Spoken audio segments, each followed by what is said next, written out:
I have to blunder if this is truly the last stream that I'm actually going to be doing for Danganronpa. Because, I mean, it's possible that it can end, but at the same time, I feel like we're not just there yet. We're really close, but maybe not. We might have one more extra one to go, and then I could go back to my daily routines and whatnot. And I actually will play other Danganronpa games, just so you all know. And I actually won't be a whiny little bastard when it comes to it, because I know that I kind of am for this one. That's only because I know a large majority of this game beforehand, and I didn't like it.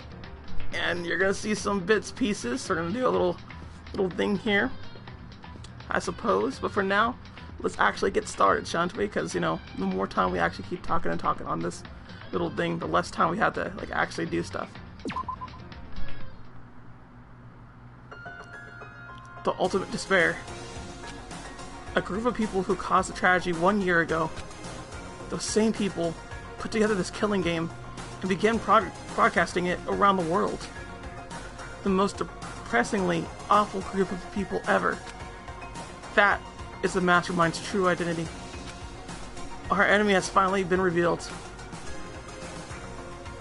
Right now, Anyway, we have to get out of this horrible place. Figuring out the rest of the story can come after. Yeah, you're right. Okay, so I guess we just get out of here this way. Yes. It's locked, but we have a way to open the door. Yeah, just open the door already. Kyoko, do you still have that one thing? Monokuma's secret tool? That you got from the headmaster's room? indeed. Of course I do. It's an absolutely vital part of ensnaring the mastermind. I would never part with it.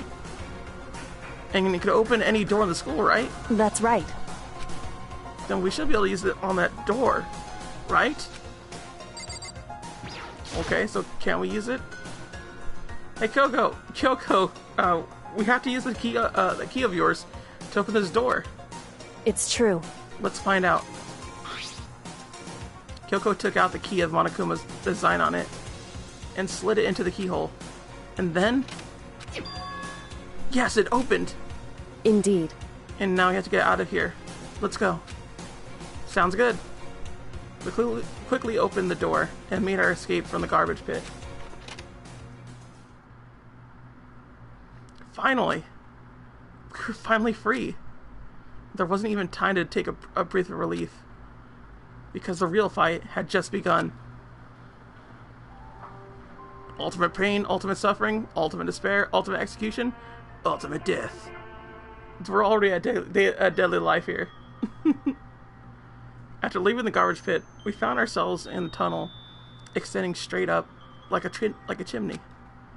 There's a metal ladder leading up into the tunnel. We started climbing the ladder, intending on reaching the surface. The ladder was impossibly long.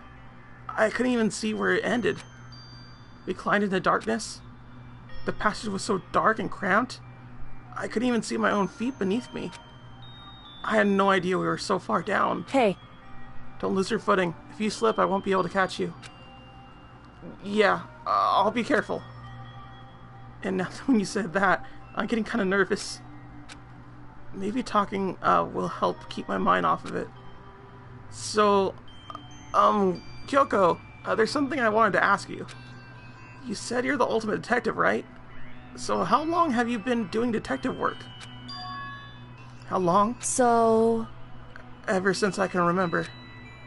I come from a long line of detectives. Detective work is in my blood. There was a time when being a detective was considered a sacred duty. My family's always seen it that way. Then is your family famous? wrong. Quite the opposite, actually. Even among actual detectives, many people haven't heard of us. Huh? But how come? It's like your family tradition, right? So... Right. Because we take pride in it. Pride? Indeed.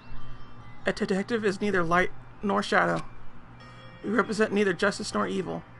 This is how we can uncover the absolute truth. we stand neutral in all things. And to all that, we had to stand separate from the rest of society. Which is why we all made a conscious effort to conceal our existence. A conscious effort? It's true. It's kind of old-fashioned, and I can't say it's entirely rational. But it's our family creed, and we do what we must to protect it. Because, like I said, it's our source of pride. Pride? So that explains. Before I came here, when I was looking up info about the school online, I never saw anything about her. Because she hid herself on purpose to protect the pride of her family. However... And yet, I gave up some of that pride. Huh? In order to enter Hope's Peak, I had to reveal myself to the school. I did it knowing it was something a true Kirigiri detective would never do. The reason you gave up that pride, the reason you would go so far to enter Hope's Peak, it was because that's how much you wanted to reconnect with your dad, right? There's no shame in that. What? Reconnect? I had absolutely no desire to reconnect with my father. Huh? But you'd be reuniting after all those years, right? You would have so much to talk about. Wrong.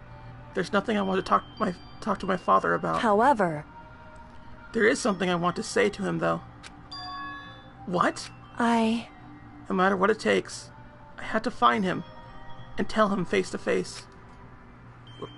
What is it? So... I want to sever all ties with him. Sever? The last time I saw him, I was still very young, so I don't remember myself, but apparently he was extremely intelligent. He was in line to become the next head of the Kirigiri family. He was talented. He had a promising future. However...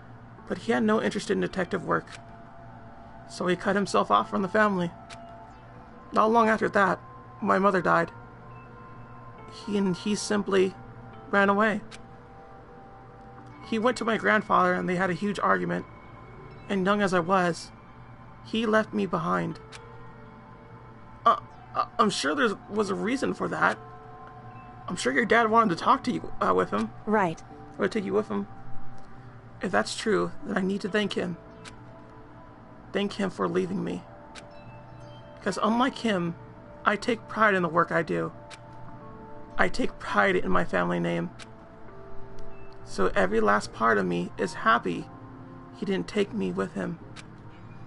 And if I'd gone with him, I never would have had the chance to become a detective. I was above Kyoko on the ladder, so I wasn't able to see her expression. So I couldn't tell. I couldn't see how she looked when she said that. What might she been feeling? All I could tell was that compared to her usual self, she was more talkative and more emotional. I don't blame him, you know. He had his own life to live. That's what anyone in my position might say, right? But it's not true. However...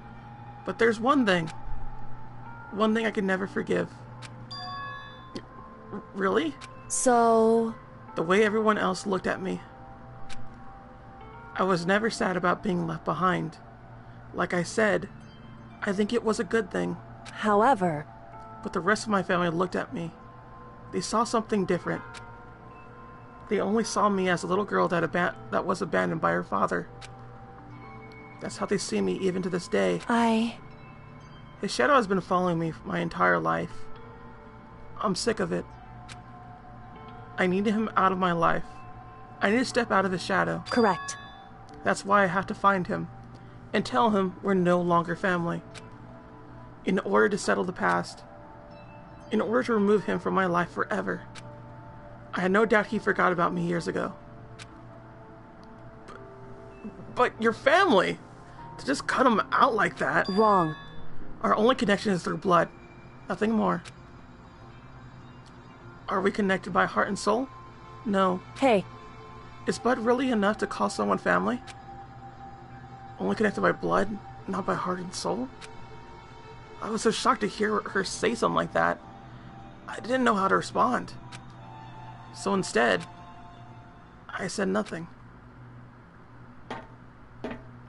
I just kept climbing the ladder in complete silence. But after I don't know how long, we finally reached the top.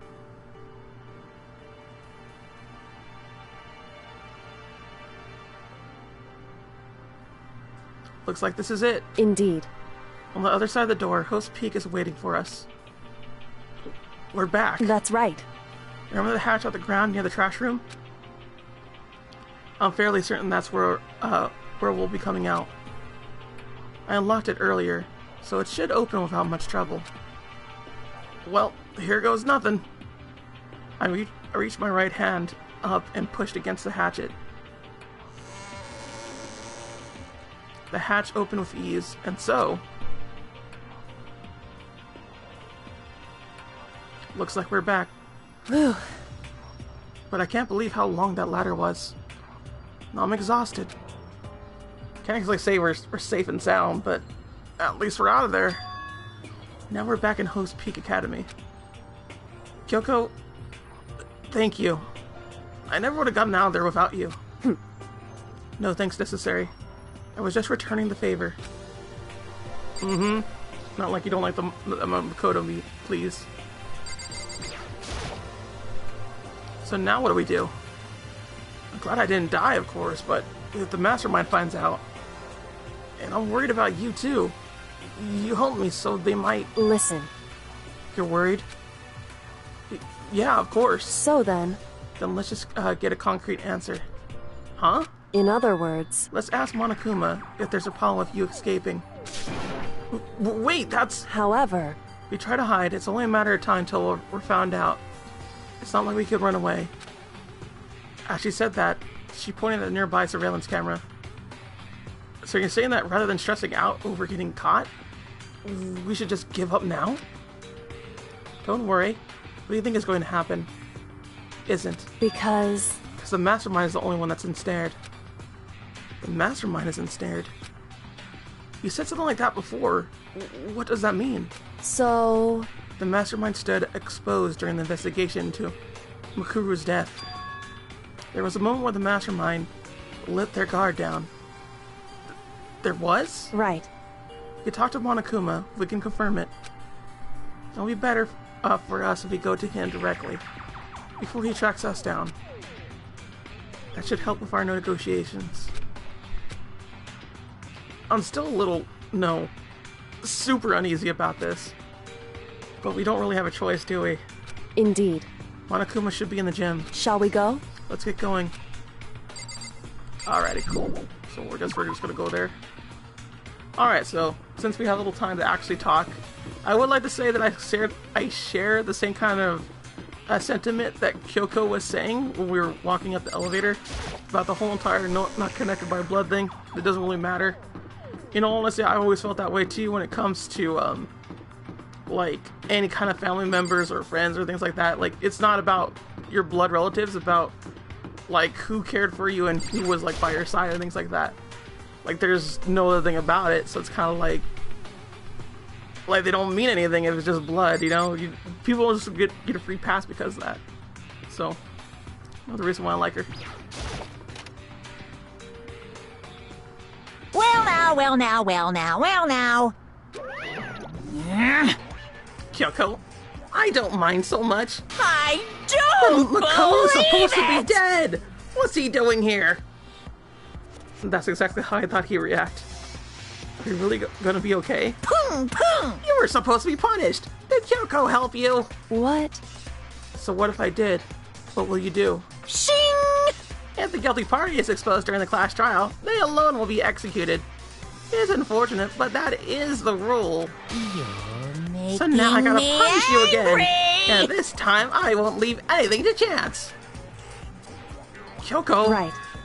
Do whatever you feel like you have to. What? However... But before you do, let me just say one thing. Now, If you execute Makoto, that means you lose. Not that that matters to you, right? Huh? I lose? Hey! You, explain yourself. What do you mean by that? Because...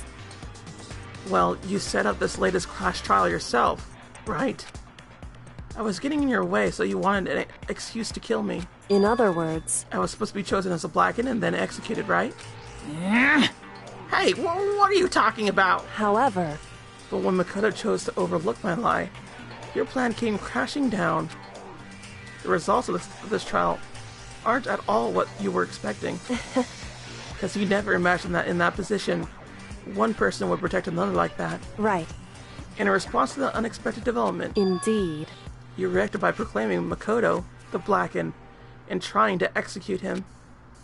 You made the choice out of desperation. No, more than that. You must have realized that Makoto, who refused to manipulate, was a threat to you as well. However, But then there was another unexpected development waiting for you. An entity that would throw a wrench, so to speak, in your precious execution machinery. Oh, alter ego? You never imagined the possibility of being that could come to our aid, even after you'd killed it. am I wrong? Now here's the absolute truth. Makoto didn't kill Makuru. You did. Listen to me. So executing a Makoto for it would surely be a violation of your rules, which I know you love so much. If the Blackened is exposed, they alone will be executed. That's what you told us, right? And that means I lose? You talk a big game. You're not saying the Blackened is me and not Makoto? Well? And you could prove this, right? Well, No, I can't. Don't just say it like that. What is this, a comedy routine? To make such bold claims without a shred of evidence? that doesn't matter. I don't have any right now, but with a little more time, I guarantee I'll find some. That's right. Because no matter how deeply you try to bury it, there's only ever one absolute truth. Boom, boom. And now you're trying to talk like some kind of famous detective type. Because, If Makoto really was the killer, he never would have come to you willingly like this. He would have feared for his life, feared another execution. He would have tried to run and hide. He would have been gripped by the despair you so loved to inspire. however, But here we are, confronting you with nothing but hope in our hearts. What the heck? And that's supposed to be enough to convince me that, in the absolute absence of evidence, indeed. it's not you I'm trying to convince. Hey, If you were to execute Makoto now, everyone out there watching this would be extremely displeased. Huh? indeed. Imagine what everyone out there would think if you killed Makoto. They would assume you killed him because what we said is exactly right. Listen to me. Despair could never kill hope. Hey, Of course, you say we're just making this all up. You're welcome to prove us wrong. No, you have no choice but to prove it. Because if you killed Makoto while providing your own innocence, proving your own innocence, you'll be accepting your own defeat. If you want to earn our despair, fair and square, that's what we have to do. then I suggest you take my advice. So what is this advice of yours? It's true. Do Makuru's trial over again. Only this time, you follow the school regulations to ensure a fair trial. It's time for one last showdown. One final battle between hope and despair. Hey, Well, that would make a proper climax, wouldn't you say? A fair trial. One last showdown. In other words, this will be our chance to expose the true identity of Makuru's killer. The mastermind themselves. But what reason would the mastermind have to accept the challenge? They probably just execute me like without another word. Interesting. Barrett! Very interesting indeed. Barry? What's wrong? Oh, I was getting bored, so I decided to change things up a little. So time for bear jokes. Now, what you're suggesting might be possible. It would certainly make for one honey of a climax. in other words, Does that mean you accept? You guys! If we do things your way, it'll be enough to convince you and the viewers, right? And it would cause you unbearable despair, right? And then I'll prepared to agree your terms. Will your hope win out, or will my despair claim victory? I can barely contain myself! Let's have one final grisly showdown. He agreed? Then we still have a shot at this. Bear it! Well, this is a long way to climax, right? Just guessing the killer is barely a fitting end. You guys! So for this final face-off, you'll have to unearth all the mysteries that have been buried here. All the mysteries? That's right. Every last mystery that's pawing around the school. If you could do that... I can barely contain myself! Then that'll be enough to... What is this? Qualify? Qualify as a victory for you. It's true. That's what I've been trying to do all along. Okay, well, good. Then let's bear it all. If you claw your way to the truth of Mokuro's death and solve the mysteries of the school... You guys! Then you win. But if you can't do all that, we'll all face execution, right? I could barely contain my excitement. When you learn the whole truth, what kind of despair will you show me? We're excited as you are, I'm sure. Listen to me. What we've uncovered, every last truth, how will the ultimate despair reveal their own despair? I just can't believe how this has turned out. Hey. Before we get started, I want to clarify one more thing.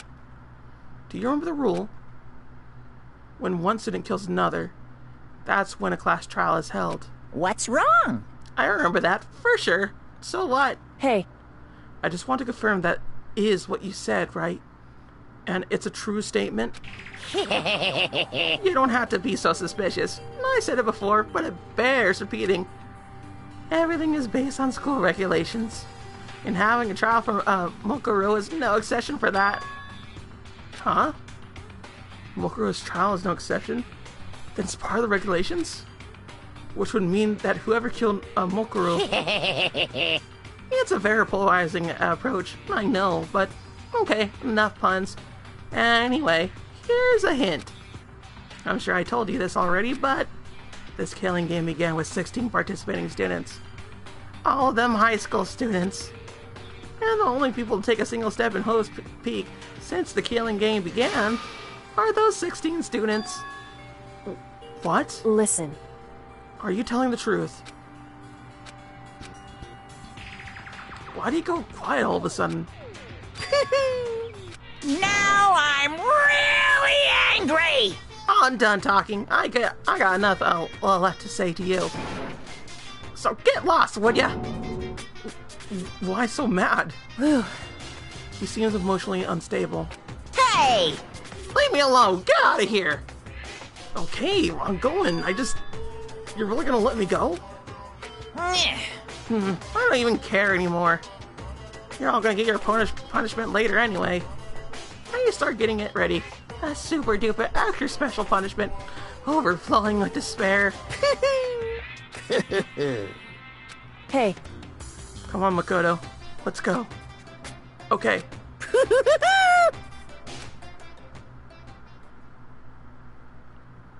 Monokuma's unstable laughter seemed to cling to us as we walked away. And just like that, we were out of the gym.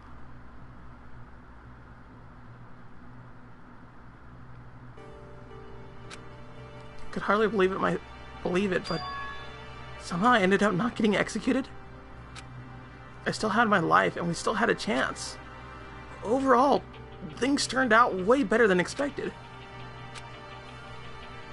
Once again, I was in Kyoko's debt. Kyoko, thank you. Everything I have right now is because of you. However... Don't thank me just yet. The real battle is still ahead of us. Yeah, true. Whew. Still, I'm glad it worked out. I wasn't sure if the enemy would accept my proposal. But honestly, why would the mastermind agree to that? I mean, they don't stand to gain anything from a final showdown, do they? So... They had no choice but to accept. Huh? Because... It's all because of that one moment that the mastermind let down their guard. Like I said.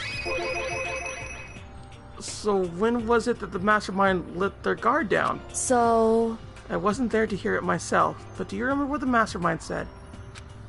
They said that they hijacked the airwaves to broadcast our school live to the outside world, right? Yeah, they definitely said that. Listen. And what do you think when you heard that? Pretty hard to believe, right?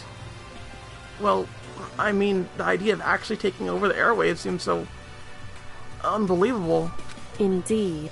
You don't exactly read about something like that happening very often, so it's hard to imagine.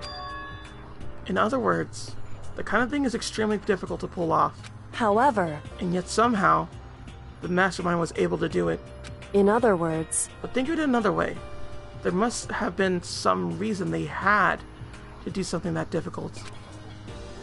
A reason. so... They had to show the world something, no matter the cost, us killing each other. They wanted to show the world? It would seem... The mastermind has been very adamant about not killing us directly, but forcing us to kill each other. And all their rules and regulations were designed to encourage that. Yeah, that makes sense. If those stupid regulations didn't exist, nobody would have killed anybody. In other words, So the mastermind's ultimate goal was to make us kill each other, and show that off to the world. But why? correct. To prove a point, most likely. Prove a point?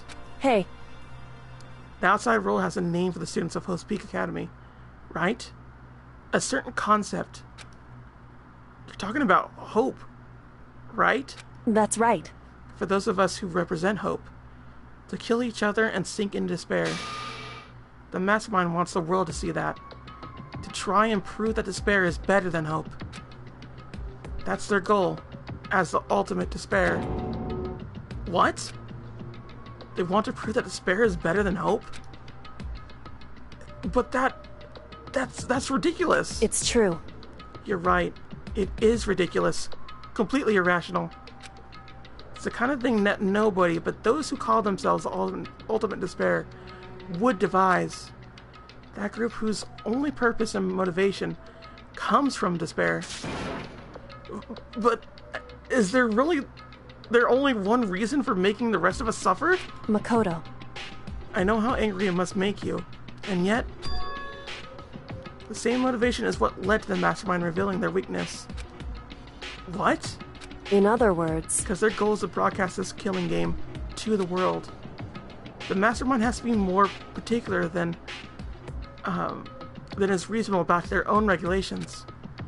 If the mastermind simply ignored their rules, this wouldn't have been called a game, but a one-sided slaughter. at the very least, At least that's how those who are watching this would have seen it. And that's why the mastermind couldn't kill any of us themselves. indeed. That is precisely the reasoning. No matter how much they may hate what I'm doing, I haven't violated a single one of the regulations. Junko broke the rules, so she was punished. But in my case, they couldn't lay a finger on me. Right. So instead, they tried to use the class trial following all their proper rules to get me killed. They began a trial that didn't have a right answer, then made me out to be the killer. But even that didn't work. It's true. Yes, thanks to you. And due to that failure, the mastermind took yet another risk. They attempted to kill you instead, who also was not the killer. And when the fact was exposed on live TV to the entire outside world, the mastermind had to accept your suggestion Indeed. to prove to the world that despair is better than hope. They had to defeat us in perfect form. In other words, It would only do the mastermind harm to have it shown that they violated their own regulations. But all that was a hunch, right? And you were still able to get the mastermind to accept your challenge? however, Well, it's only thanks to you that we got the chance. Because you believed in me, another path opened up. Still, I can't believe how much the mastermind's thoughts and plans you were able to figure out. I didn't have the slightest clue.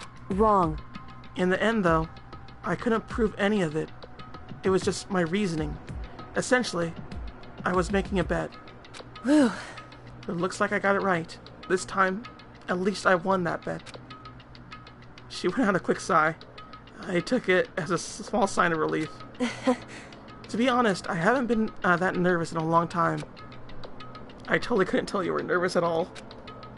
You seemed totally confident from the moment we decided to go talk to him.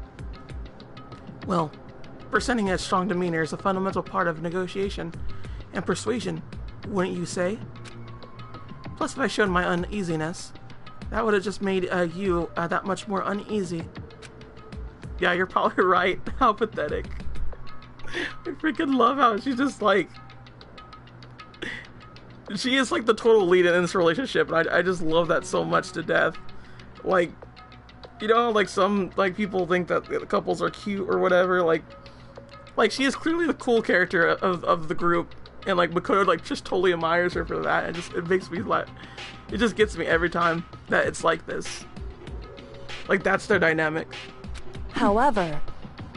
Anyway, we can't relax just yet. All we've done is earn another chance to fight. We had to win this time. Correct. Where everything we've gone through will have been for nothing. You're right. We can't defeat the mastermind. It'll cost us our lives. There's no option except to win. Hey. Before we begin the final battle, we have to tell the others what's going on. True, but now we know who our real enemy is. All we have to do now is work together with everyone to destroy the mastermind. Work together with everyone. However... Is that really possible? Huh? Anyway... right now, we have to go find the others. Shall we go? They're probably in a dorm somewhere. Shall we go? Okay, cool. So we're gonna go to the good old dorms. Dormiforms. Or as I like to call, the place where we get a bunch of stuff. Let's go to the good old store. Let's actually get some other things here. The last little bits to collect, or rather that we can collect. And then I think there's like free time or something that we could do with this. I don't know rightly, but I'll try to get as much as I can. Alright, we're gonna put it down all the way. There we go. Come on, no whammy jammy. Please give it to me. No, I'm not sure if that was new or not. It looks like it. Looks like it went up. Come on. It takes so many coins. It just takes so many coins to get that. Oh my goodness. I think that's old. Yeah, that one was old. I mean, you might... Well, We have 1 coin left for just, like, the possibility of getting... Okay. Dang, dude. Like, 3 wasted already. I'm not even gonna get to 80, am I? Oh, man. That would've been nice to get to 80. Wait, did I get to? Nope. I didn't. Oh, well. That's all I could get. C'est la vie. So that's all the little things I'm gonna get. I'm not gonna go back to collect any of this. I'll tell you that much right now. That's not gonna happen. We'll just finish up whatever we have for each day. Come on. Where are you people? Start banging on doors all over the place. We'll get Bakuya last. Because I'd rather just do that. Let's get Taco first. Hey. I don't think she's here. Come on, we need to keep looking. Okay, fine. Alright, where are the other people? Let's get Donut Girl. Hey. Oh, she's not there either. What the hecky heck? Where is everybody? Are they all having a good time somewhere else? I wonder. Yeah, that's Hero. Hey. Really now? They're not there either. I really doubt Bakuya's gonna be in his room, but I guess, you know, that's the only other person we really have. Hey. Yep. Not there either, so we gotta look around. Ah, nuts. Looking around things, that's not gonna be fun. It might be in the bathroom. Who knows? Not seeing anything there. There's only a few other places I think they could be. And it's nighttime right now, yes? Where could they be at night? If they ain't in their room... I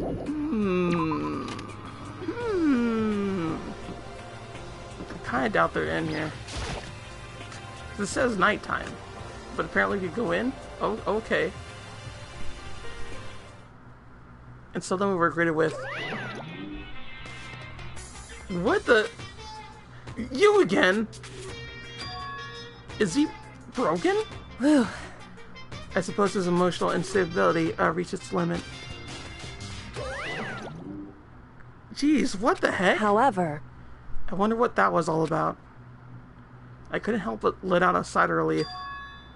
Ah! Oh, Is that snap. Makoto? You guys! It is! There's no two ways about it. That's Makoto. You survived? Jeez.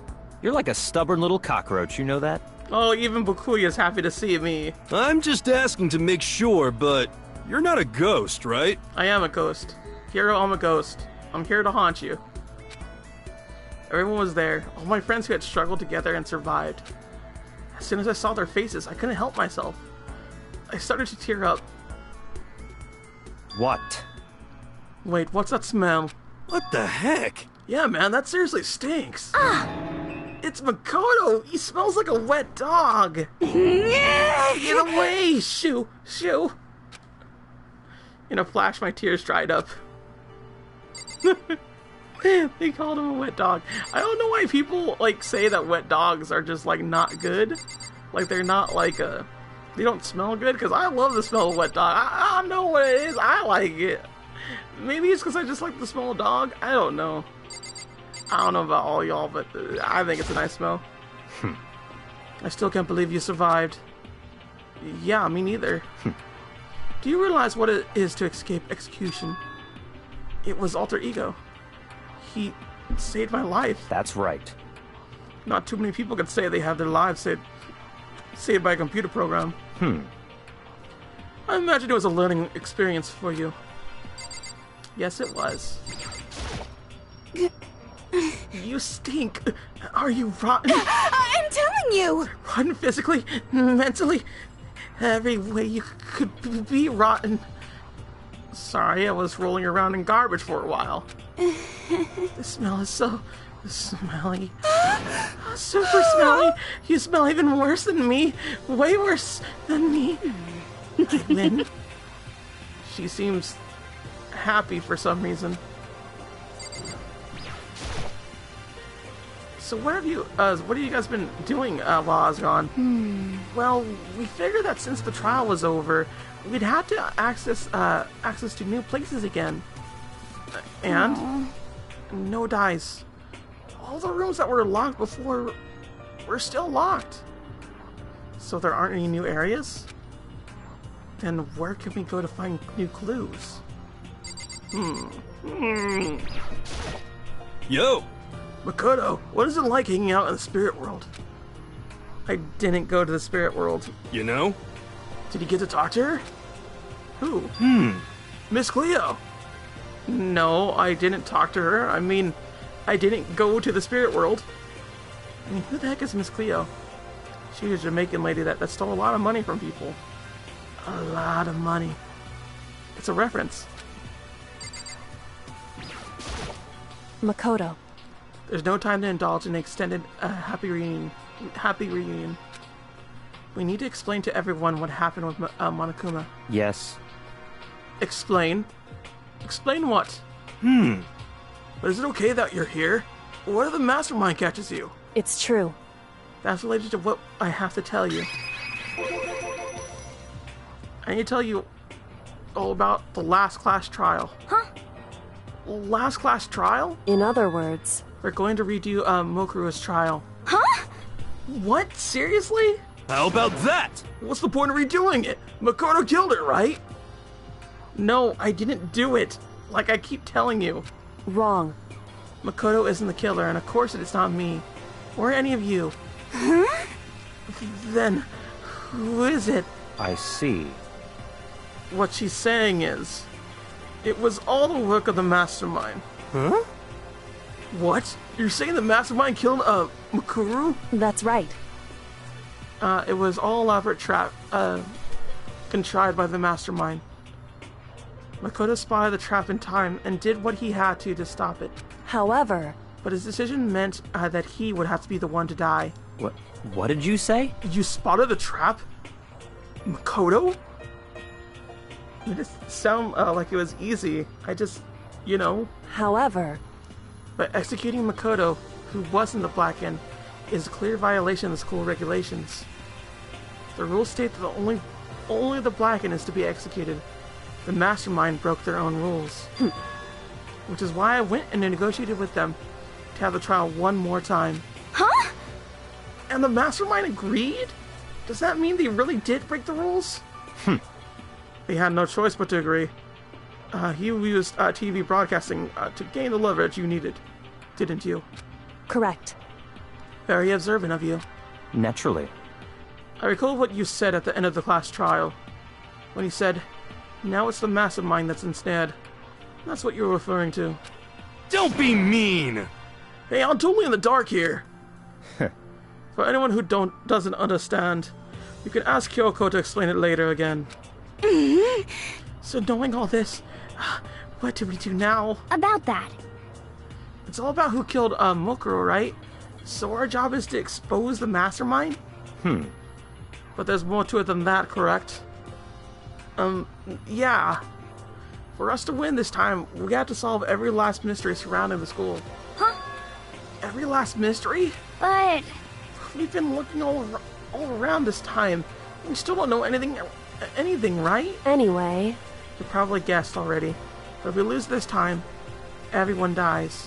Oh, Everyone? I hate you. Hey, who said you could agree to those terms without talking to the rest of us? I'm fine with things the way they are. I'm fine with living here forever with Master. I, meanwhile, want to get out of here as soon as humanly possible. anyway, At this point, the only way for us to survive is to unravel the truth. Interesting. In other words, one decisive final battle. A rather interesting development, I'd say. But... We're figuring out who the Mastermind is, and how they killed Mukuro, and all the school's mysteries. It's a pretty tall freaking order. Maybe, but this time the trial is different. We know who our enemy is now. So if we work together and search as hard as we can, I'm sure we'll solve all those mysteries. I'm not so sure about that. Huh? I can't agree with the idea of working together with everyone. You can't agree? Why not? I mean, working together with everyone seems like the most obvious way to solve the mysteries. indeed. That's what I thought, too, at first. Until Monokuma gave us that little hint of his. Hint. It's a very polarizing approach.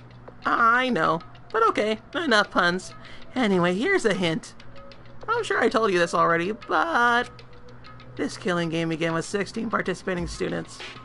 All of them high school students. And the only people to take a single step in Hope's Peak Academy since the killing game began are those 16 students. I see. Monokuma said that, didn't he? Then Kyoko's opinion is perfectly reasonable. Huh? But why? So, in other words, The Mastermind really is the one who killed Amakuru, as Kyoko says. Then the Mastermind would have set foot in the school, right?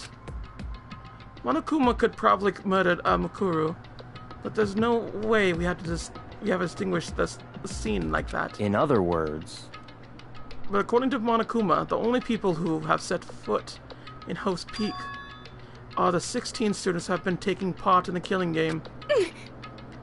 Then the Mastermind is... There were 15 of us in the main hall at the very beginning. Oh, at the very beginning. And in Mokuro, you get 16. So the Mastermind would have to be one of them? that's right. And of those 16 people we started out with, the only ones left still alive are the people standing right here. Need I continue, or do you get it now? What? You're saying the Mastermind is one of us? No way! You can't be serious. Wait, we can't say that for sure. That's true yet. Monokuma might have just said that all to confuse us. Indeed.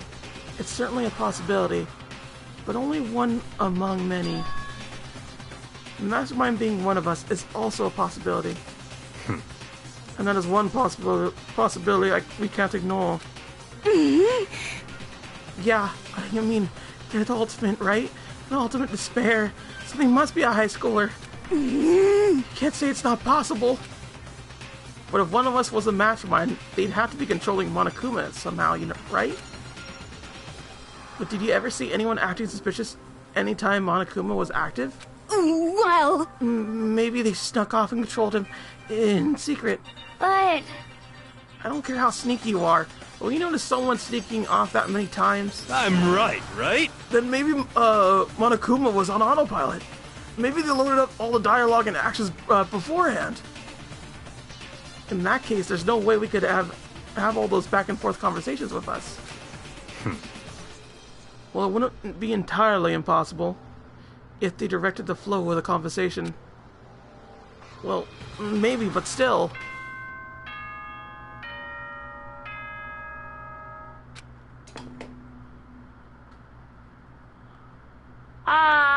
This is a school announcement.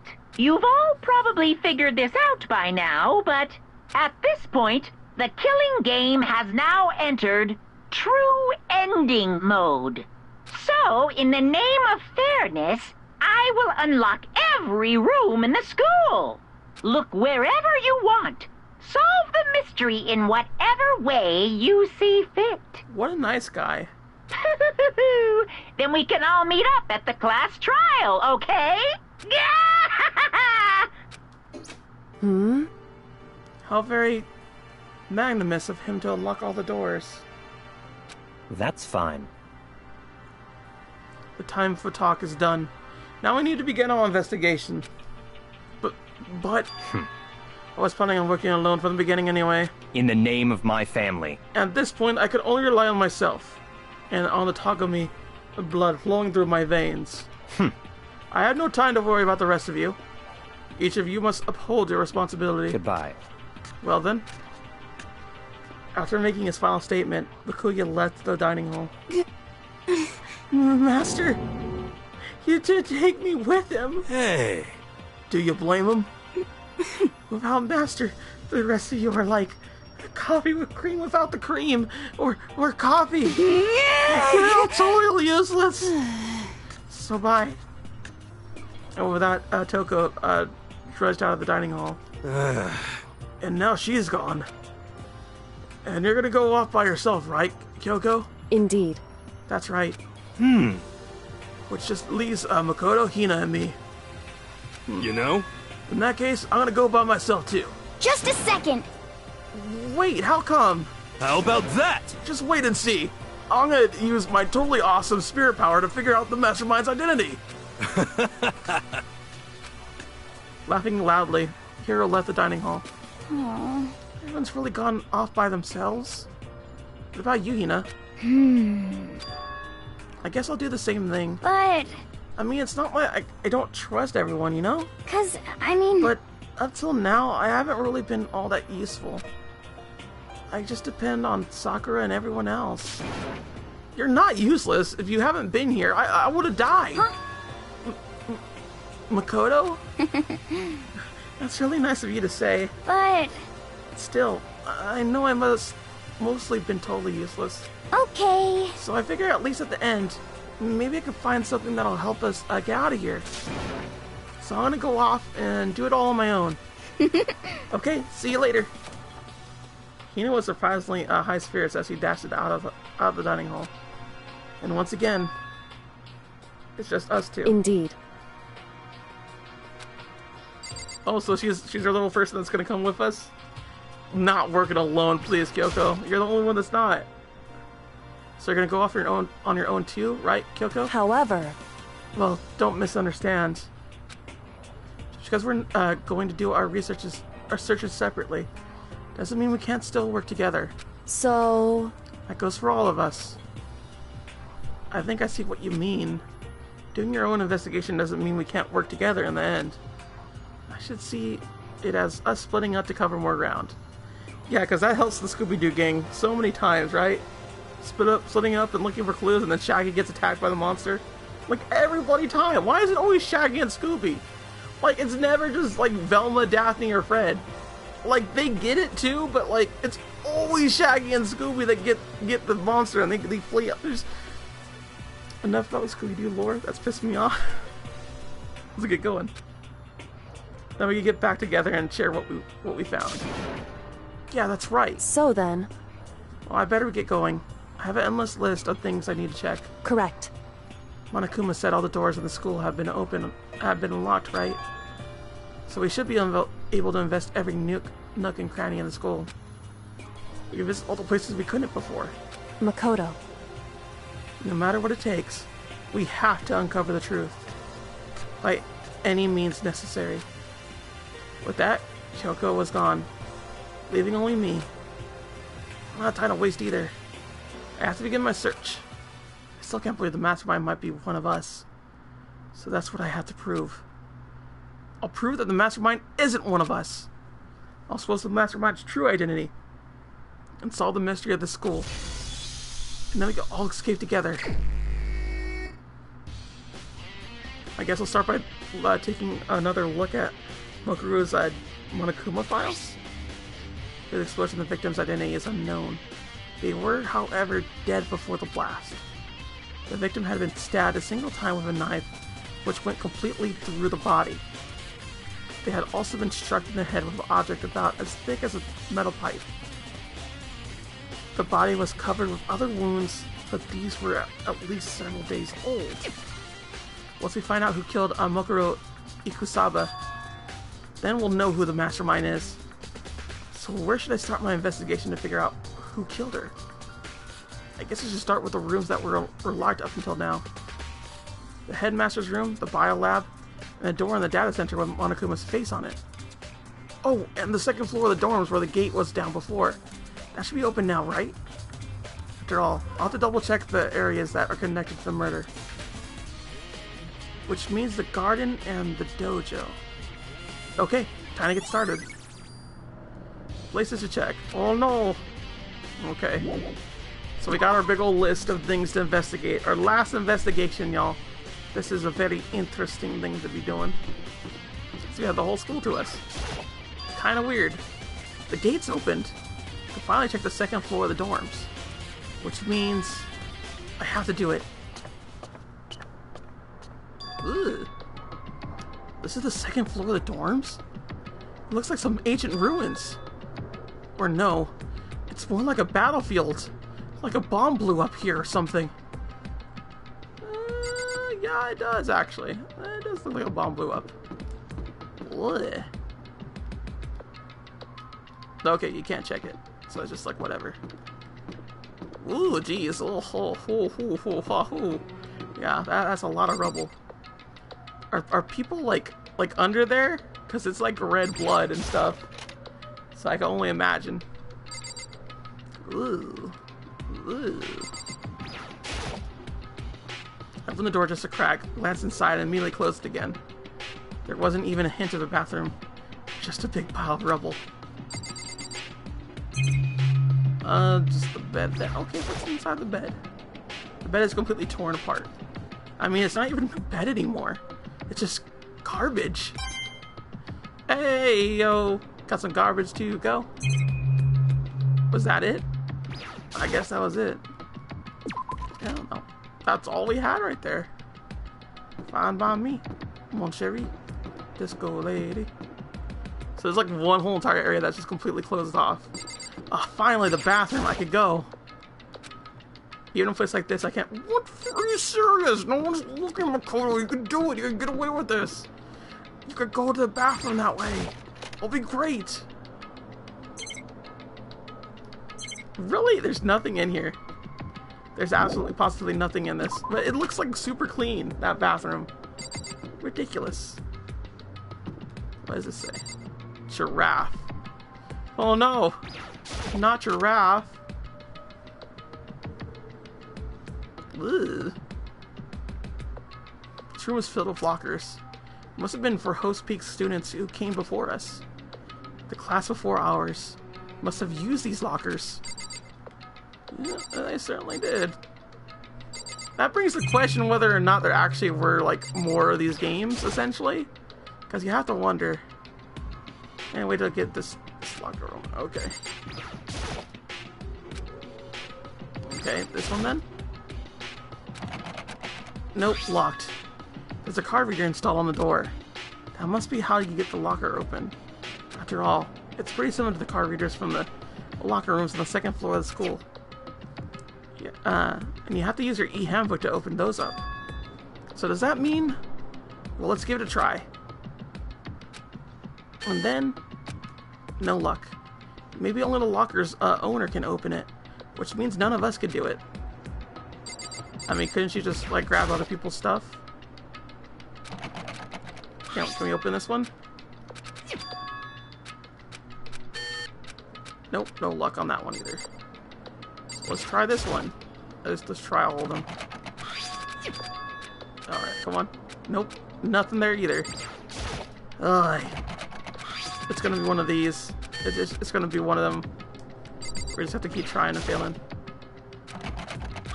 Come on. Still nothing. Oh, there's like so many ones that just don't exactly work. There's a metal plate mounted to the locker. There's no way to get it open. Fair enough. There's like 2 here. I don't think this locker's gonna open. Hey, but we did find a thing. That's good. What else did we find? Oh, it didn't. Let me just check this thing. And there's one more locker like right here. So I can open none of these things. So I can't open any of these. Really? I guess I could like try going to like the library and getting all the lockers there or something. It's like a more private room. I wonder what it has in here. Ooh, it looks nice. It's a swanky apartment. This room doesn't feel like a student's room. It has more adult atmosphere. Correct. It's the headmaster's private room. The Kyoko? Indeed. I've been through this room several times already, but I still have one little regret. So I decided to check it out one more time. Huh? A regret?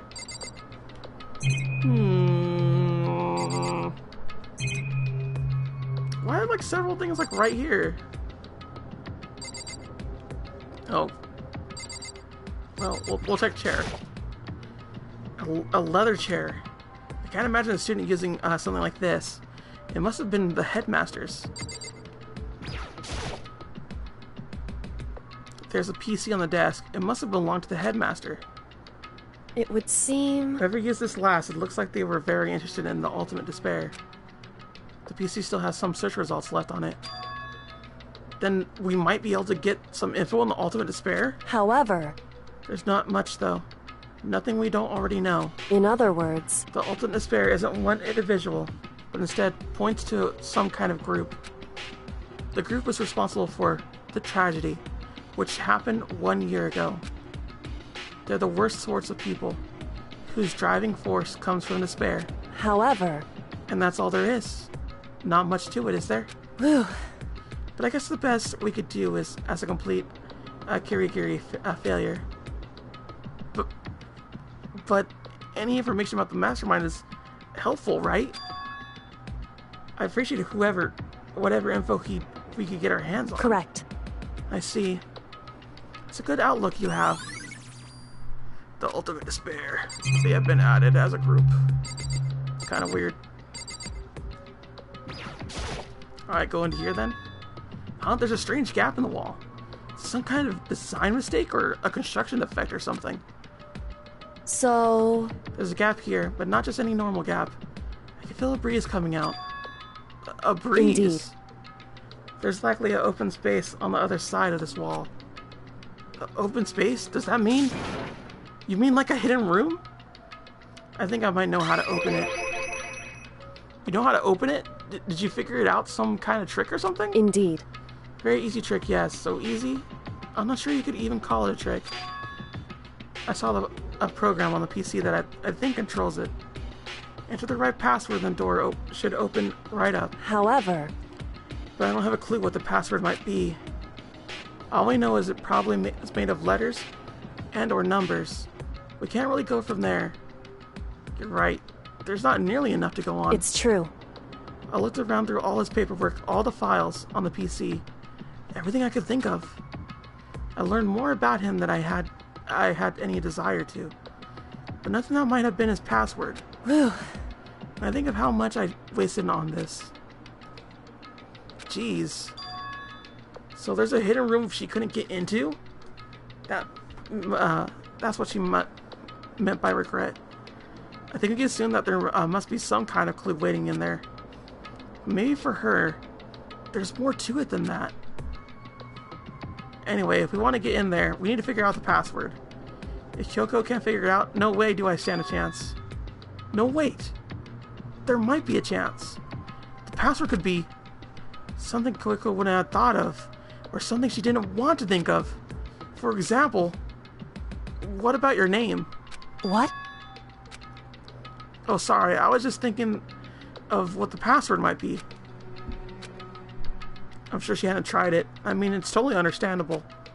After the way she talked about her dad, the idea that he would use her name as his password. Knowing how she is, I bet the idea never occurred to her. Do you mind if I try it? Just to be sure? Well? It's not like you need my permission. If you want to try it, try it. Do whatever you want. Okay? It totally is her name. It totally is. Come on, this is like a father that's been estranged and like, you never thought of me, father. That's clearly a trope that's been had time and time again. If it's not it, that might just hurt Kyoko even more. Hey. If you're worried about me, Makoto, don't be. I already know your guess is wrong. Okay. In that case, here goes nothing. I collected myself and then turned to face the computer monitor. Let me just type the password here. I typed in her full name, Kyoko Kirigiri. My hands were tense, slightly trembling, as I finished typing it in.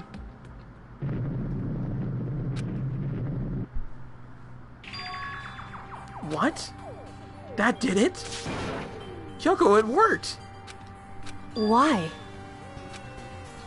Kyoko? Without looking at me, she disappeared into the hidden room. She looked grim. Kyoko?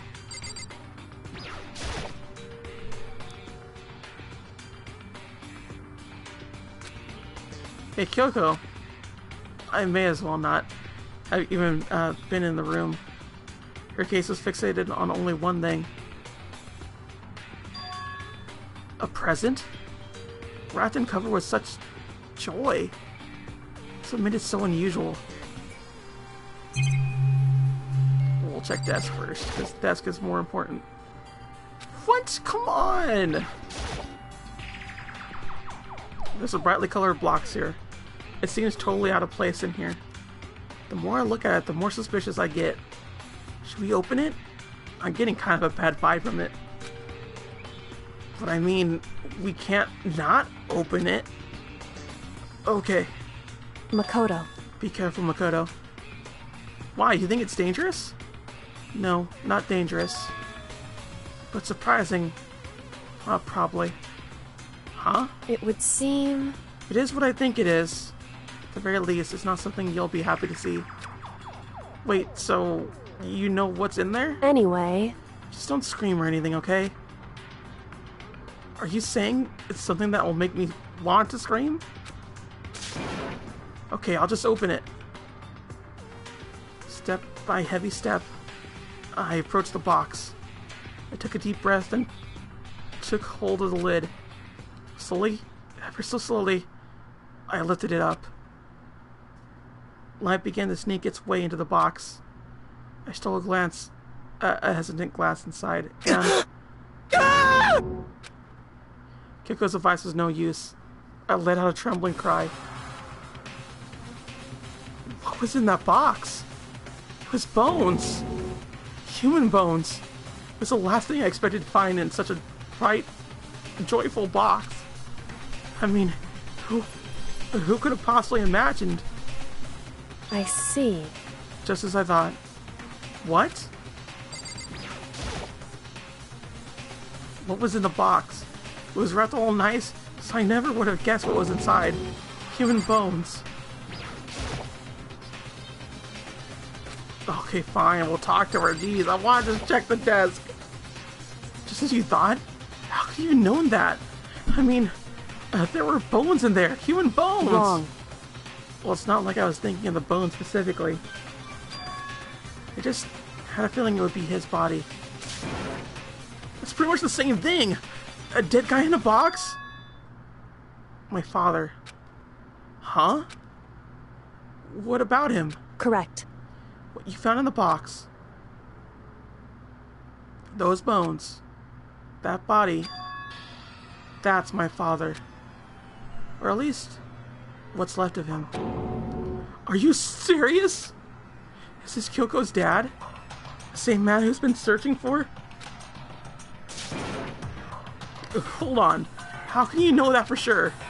How do you know that's him? So... Given all the information we have already, that's the only possible answer. So the same person that may very well be in the mastermind who planned all this out. And according to the files, the headmaster is a man in his late 30s. It seems possible, even likely, that he's somewhere in the school right now. It's a very polarizing approach. I know, but okay, enough puns. Anyway, here's a hint. I'm sure I told you this already, but this killing game began with 16 participants, and all of them high school students, and the only people to take a single step in Hope's Peak since the killing game began are those 16 students. Alter Ego said the headmaster was probably here in the school, but the only ones who were alive at the start of the killing game were us 16 students.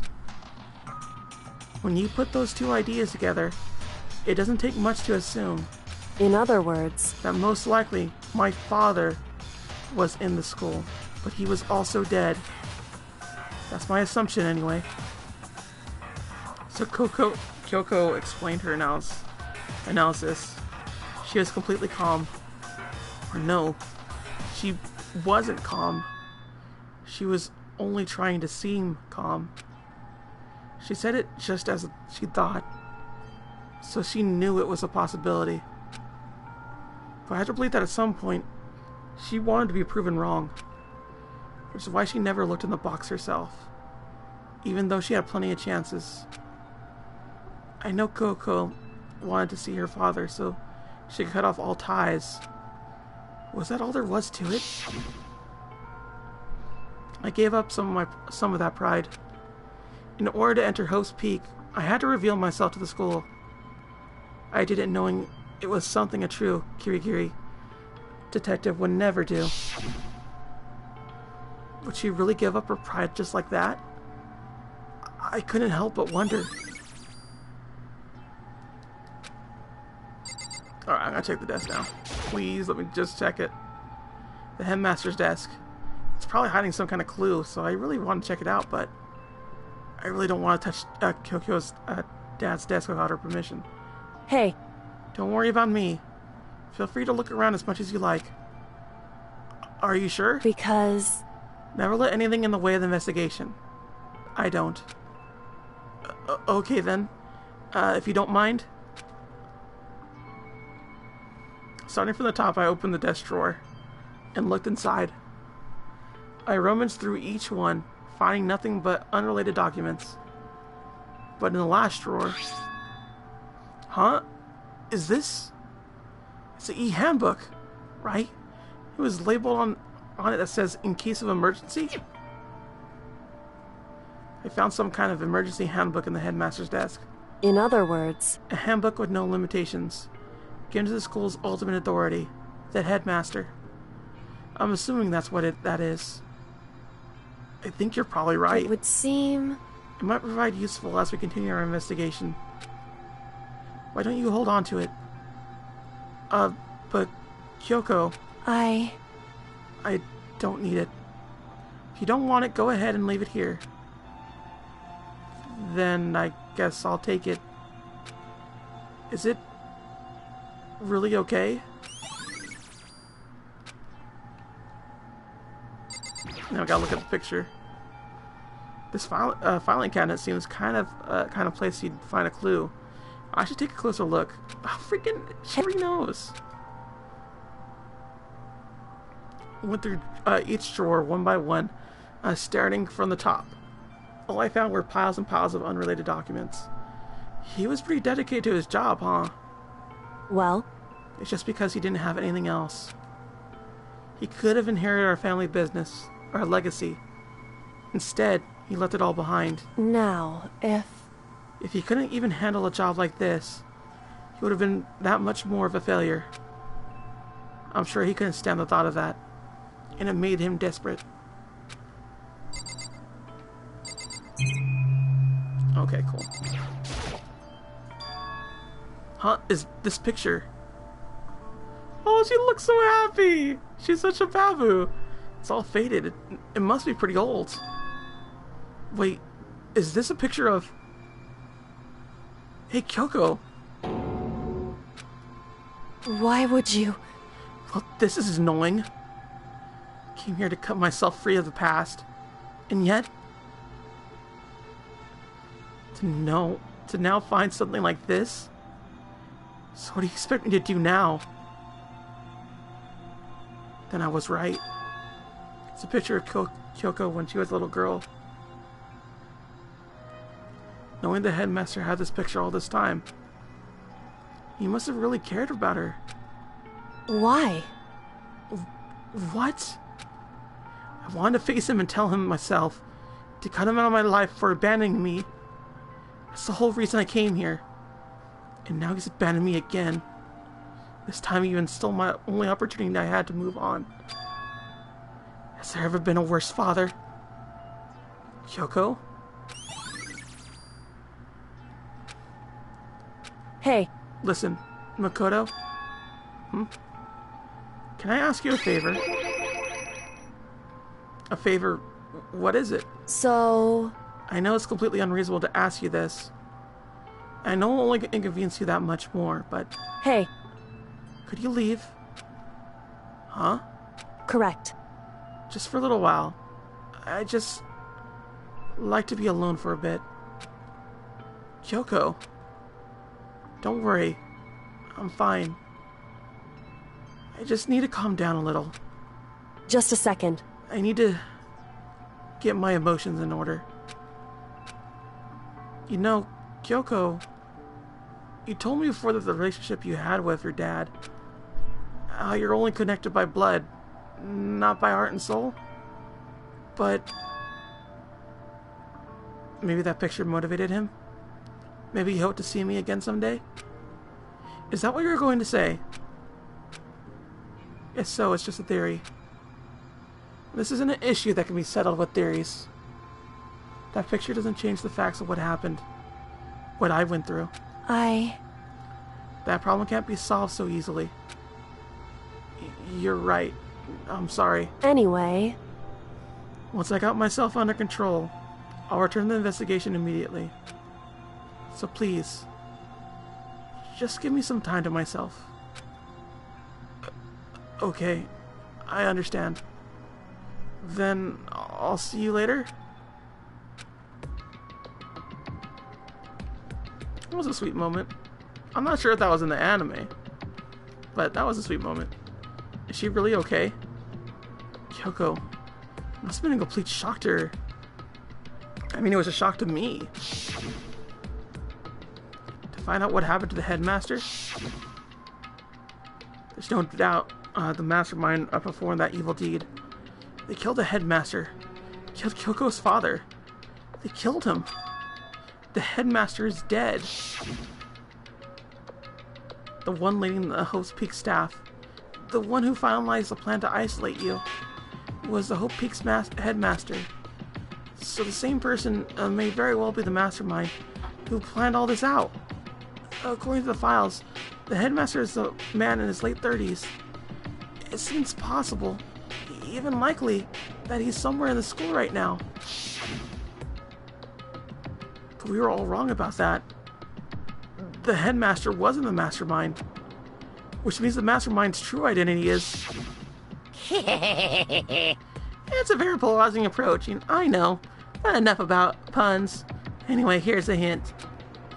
I'm sure I told you this already, but this killing game began with 16 participants, all of them high school students. And the only people to take a single stab in Hose Peak since the killing game began are those 16 students. 15 of us met in the main hall, in the male hall. Add Mokuro to the mix, and you get 16. Including me, only 6 of us are still alive. Everyone else is dead.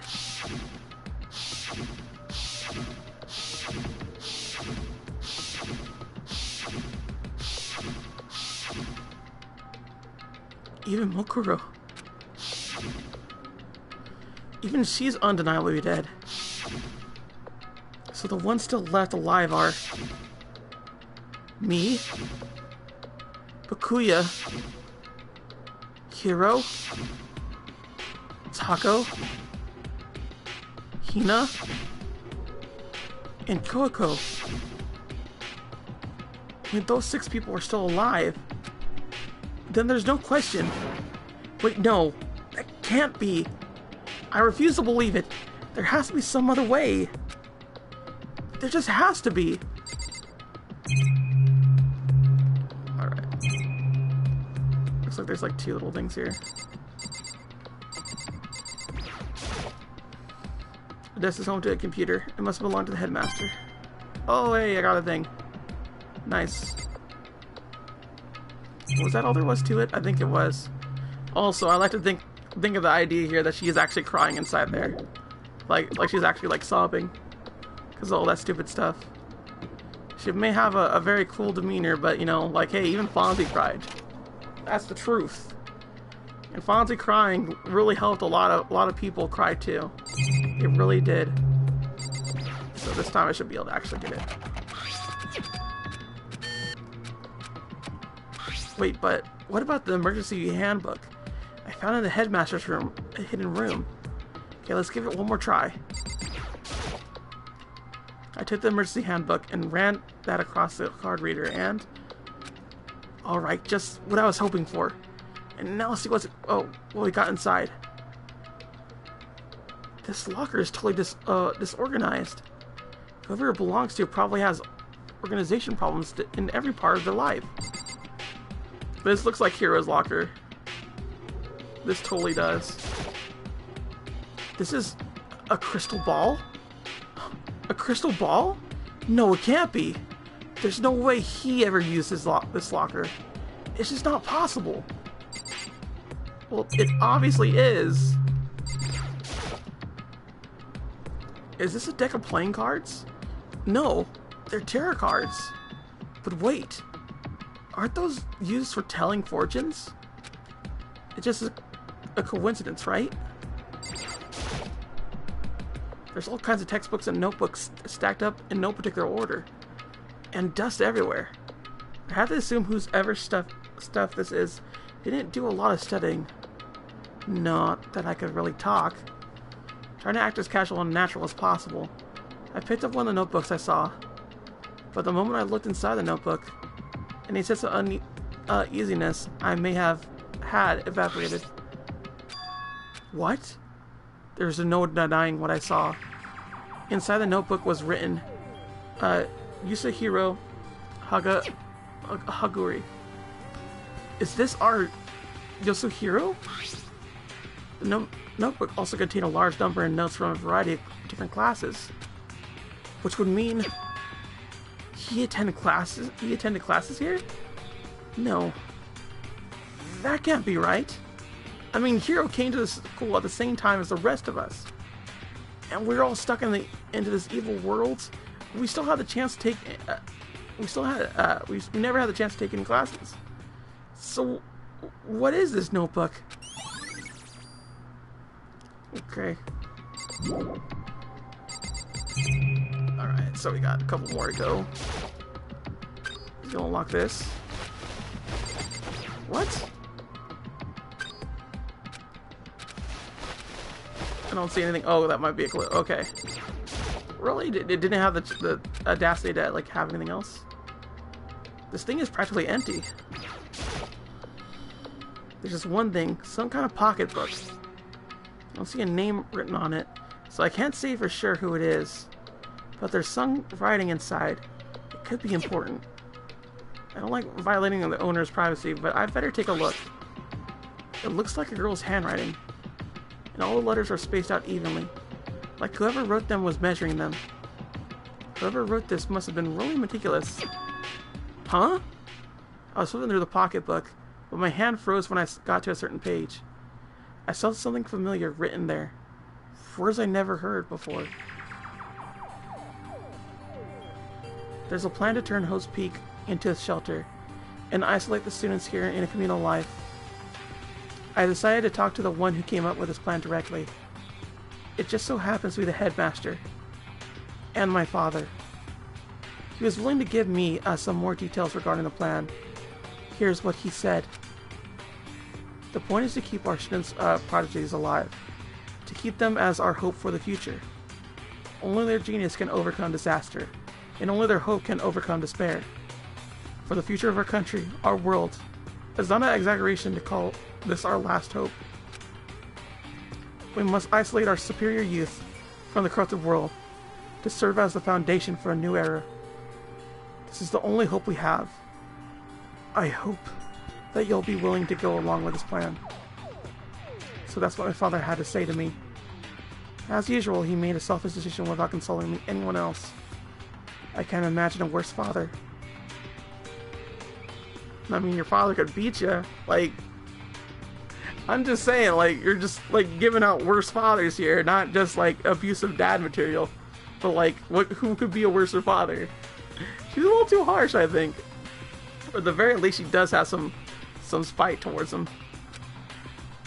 I knew it was. I knew exactly who the pocketbook belonged to. Kyoko couldn't, it couldn't be anyone else. But this belongs to Kyoko. What was it doing in this locker? And what she wrote here completely contradicts what she already told me.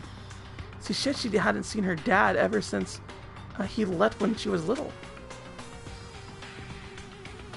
I decided to talk to the one who came up with the plan directly. It just so happens to be the headmaster. And my father. What does this all mean? I quickly scanned the remaining pages of the book. I must have been looking for something that could prove me wrong about this whole thing. But when I reached the last page, the question mark spinning through my mind started spinning that much faster. When I looked at it, unlike the rest of the book, pocketbook, the writing here was messy, disorganized, scrawled.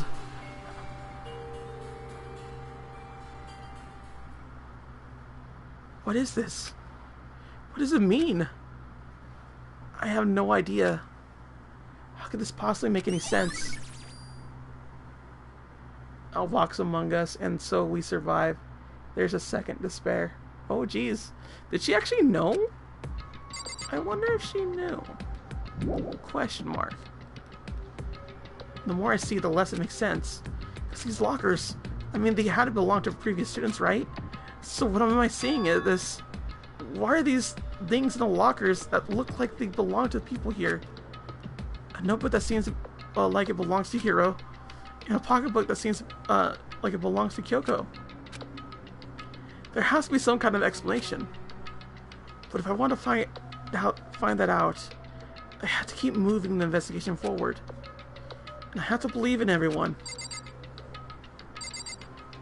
Alright, so this one then.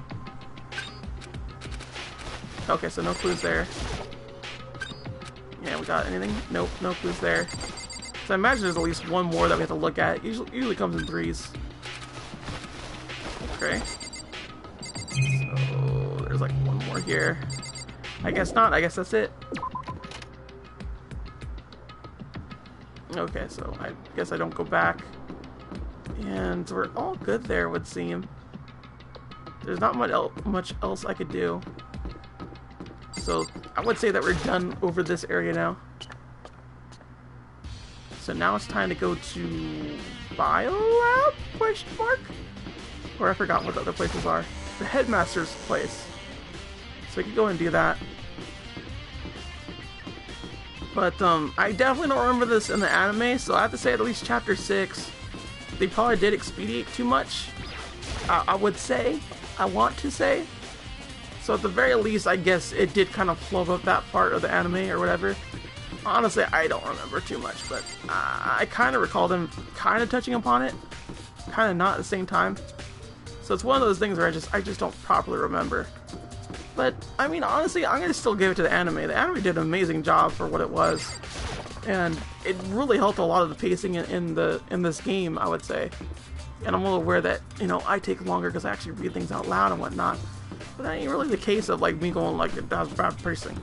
Because, honestly, I do think this game does have bad pacing. It's not, like, a wide degree, like, this makes it a terrible game. No, it just has bad pacing. That's just something that it does have. It's something that you get when you have to like pad out the game and whatnot, make it a little bit more than what it is. But it's not necessarily like a thing that destroys this game entirely. Nah, that comes later on. My fury will know. You'll know. Y'all know. I'll complain about it. The headmaster's place. Of course, Bakuya's here. This is the headmaster's room. I heard a lot of awful lot about it, but this must be my first time seeing it for myself. Makoto, it's you. Bakuya? Alright, I guess we'll talk to him. What's up, buddy? Well, you came to the right place this time. Would you like to see something interesting? What do you mean, something interesting? Take a look at this. So on top of this, that pathetically, audacious desk. Class number 78, student registry? Contains profiles for all of us, and Mokuro. So, in other words... Apparently, class number 78 refers to us. Wait, when we found Mokuro's profile in Kyoko's room... I see. That's right, and also mentioned class number 78. That must be where Kyoko got that page. And since the rest of our profiles are listed in there along with hers. In other words... There can be no doubt, Mokuro was a student here at Hope's Peak Academy, just like the rest of us. Mokuro Ikusaba, the 16th student. That must be how Kyoko learned about it. But it seems like Kyoko was in a hurry. What do you mean? I'm talking about what she stole when she stole it. That uneven tearing of the way the paper that had been crumbled. She must have been in a hurry. Well, since she snuck in to get it, I'm sure she wanted to get out as fast as possible. But what's your point? She was in so much of a hurry that she only got the first page. The first page? Correct. Mokuro's profile actually contains two pages. What? So, in other words... When it comes to this profile, there was more information about Mokuro that we still don't have. What kind of information is it? Why do you ask me to explain every little thing? You could read, can you? It seems to be sort of a detailed report, put together by the headmaster himself. Interesting.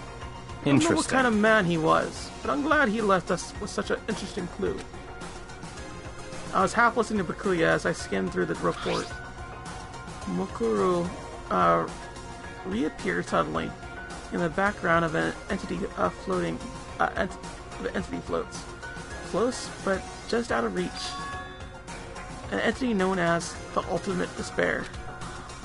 Right now, I can't be sure if this is a single person or some kind of group. Whatever it is, Mokuro definitely had some sort of connection to it. I have a bad feeling about all this. I just need to push forward with my research into Ultimate Despair. I need to pay attention to Mokuro's behavior too. This is my gut feeling, but I think she's dangerous. Despite the countless battles she must have gone through as a member of Finrin, when she entered Hope's Peak, she didn't display any signs of battle wounds or scars. That fact alone proves her tremendous skill in battle. Naturally, I want to believe her. She's one of my students after all. But if I decide she's a danger to the other students, I will be forced to take all reasonable measures. Mokuro was the part of the ultimate despair? I don't think there was any doubt about it now. But wouldn't that mean Mokuro and the Mastermind were allies? So why? Why would they kill Mokuro? Plus, even the headmaster seemed to be afraid of what Mokuro was capable of. They would have had to take her completely by surprise to kill her like that. Or maybe it means the Mastermind is even stronger than Mokuro was. What? What's wrong, Makoto? Huh? That's fine. You seem to be lost in thought, but I should probably point out one other thing. There's an important bit of information within that file that you should note. What is it? Did you notice the picture in there? Of a picture of a girl perhaps you've never seen before. A girl who seems to be included as part of our class, number 78. That should be enough for you to figure out who that girl is. And further information about this girl is included in the file. 5 foot 7 inches, 97 pounds. Even a list of vitals: 31, 22, 32. Well, what do you think? What do I think? Are you asking me, like, if she has a nice body? Stop talking. You hopeless idiot. What I'm trying to tell you is, maybe you'll want to keep that in mind for later. Maybe you'll, make your way back to the corpse, and maybe you'll think, oh, could that mean? Wait, is he trying to say there's a chance the body isn't actually Mokuro? Is that what he's saying? Personally, what I'm thinking seems all but impossible. But it wouldn't hurt to confirm, right? It's all clear now. That's all I was trying to say. What you do with the information is your business. So I'm back to being Bakuya's errand boy. Alright. Oh, and one last thing. It's a bit of advice from me to you, so I suggest you pay attention. Advice from me? You seem to be getting along with Kyoko quite well. It's not that we're getting along, she just done a lot to help me out. Well, don't put too much faith in her. Huh? In other words... The cost of that faith might be more than you can afford. What are you saying? Just what I think. Call it a hunch. A hunch? My hunches tend to be proven right. The device is free this time. Take it or don't. As you will. I'll keep it in mind, thanks. Alright, what else do we have? Oh my god, there's so many things. There are documents scattered all over the floor. Somehow it makes me feel anxious. Alright, so we'll go in here and look. There are trophies and even a shield in the display case. Okay. I like how these are like all like actually people right here. Like it's realistic, and this is just like cartoony. Right there. The bookshelf seems really well made. It's filled with files and thick books. Alright, was that it then? Class number 78, student registry. Apparently that's us.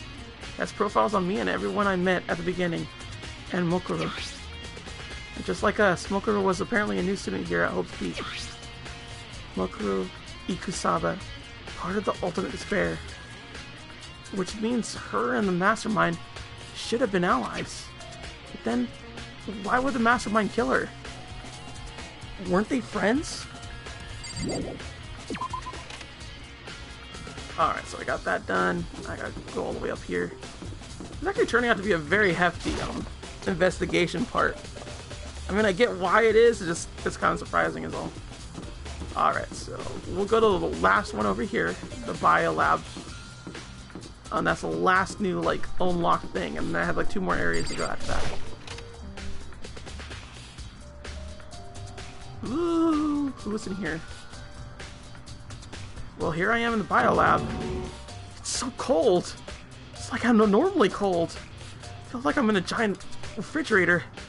Seriously, why is it so cold? Alright, I guess we'll get this. What was this? There's a stack of tarps here. I've been seeing a lot of these things lately. Yes, you have. Ugh, it's so cold. Why is it so cold in here? What's the first thing I need to figure out? I mean, obviously this thing?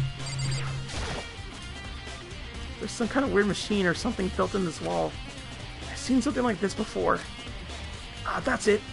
I've seen this kind of thing in a horror movie or horror movies and stuff. It's a refrigerator for storing dead bodies? Does that mean this biolab is actually a morgue? I should probably take a closer look. I mean, there's like only one other thing here. There's some kind of weird machine or something built in the wall. On the left side, there's a bunch of glowing blue lights, but only some of the lights are on. And the ones on the left, the right hand lights are off.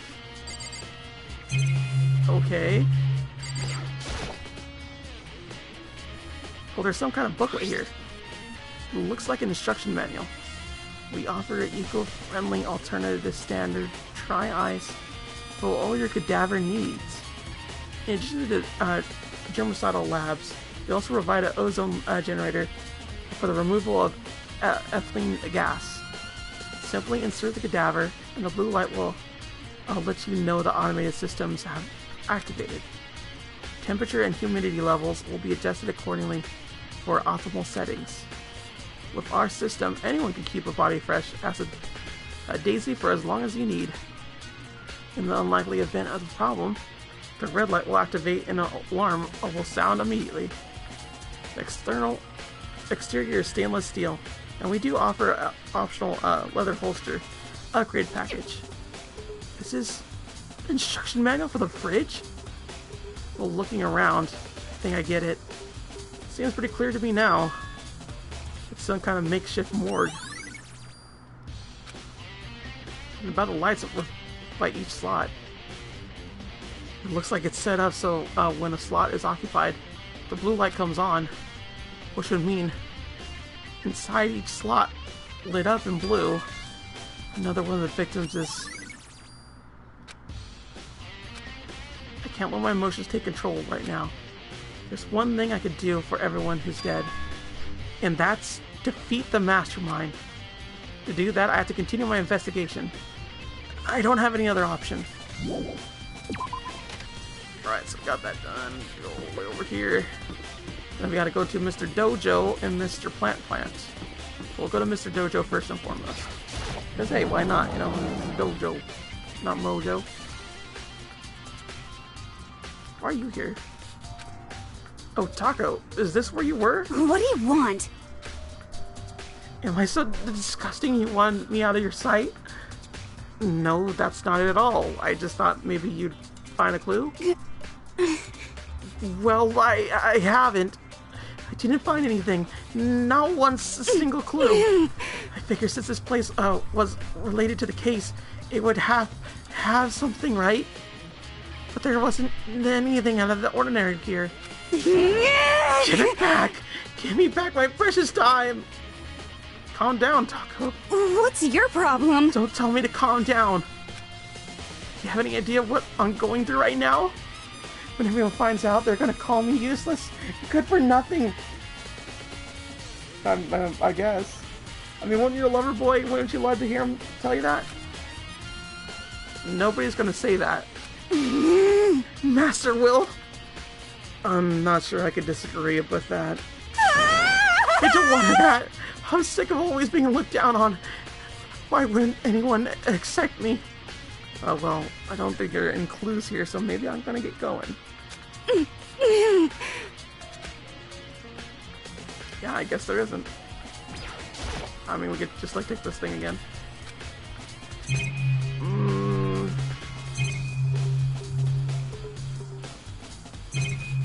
Would there be anything else around? I don't think there would. Oh, hey, I got another thing. That's kind of weird. Let's talk to you again. Why is everything? I don't think there will be any clues here, so maybe I'm gonna get going. Alright, I guess so. I guess there was nothing there. I thought there would be. Because he mentioned it. He mentioned it, that there would be something there. But I guess not. So who's here?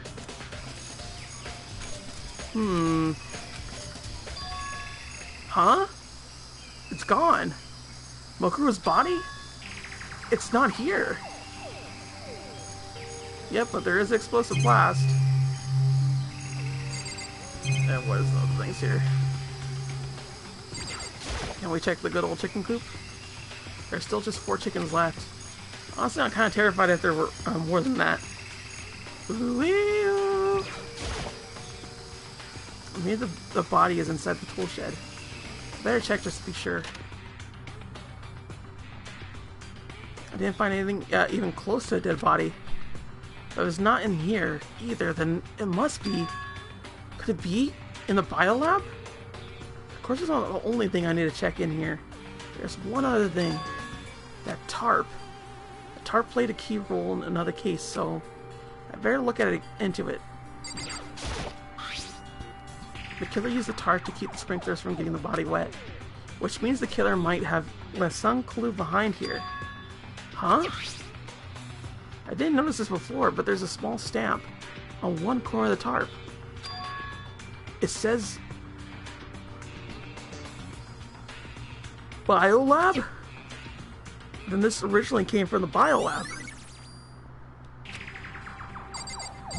So I guess we go to the biolab then? Are we done skis with this? That's all I really need to check here.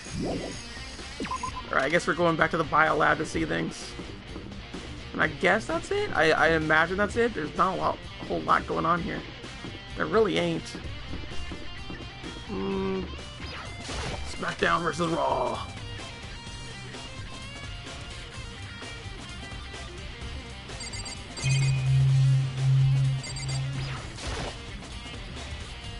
Okay, I've seen them on crime shows and stuff. So is everyone who dies...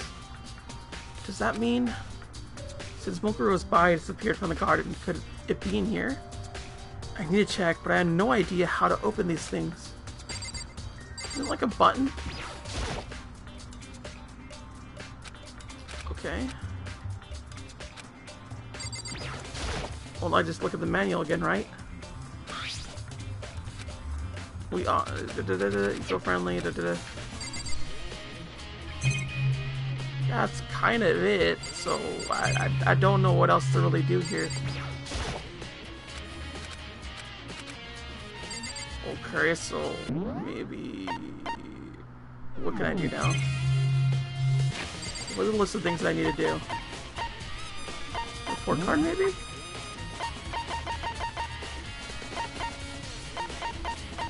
Oh, did I fill them both out? I think I did. Nice. Regulations. No, that's not it. Presents? No. Truth bullets, maybe? Places to check. Fourth, the Monokuma. Oh, the Monokuma door. That's the other thing that I need to check right there. That was the one area that I kept forgetting about. So I guess we'll just check that one right there. Just kind of like left my place an idea. But I guess we're gonna go there. Boo for the boo. Electric Boogaloo 2. So go over here. I mean, there can't be a lot to that actual room. The Monokuma.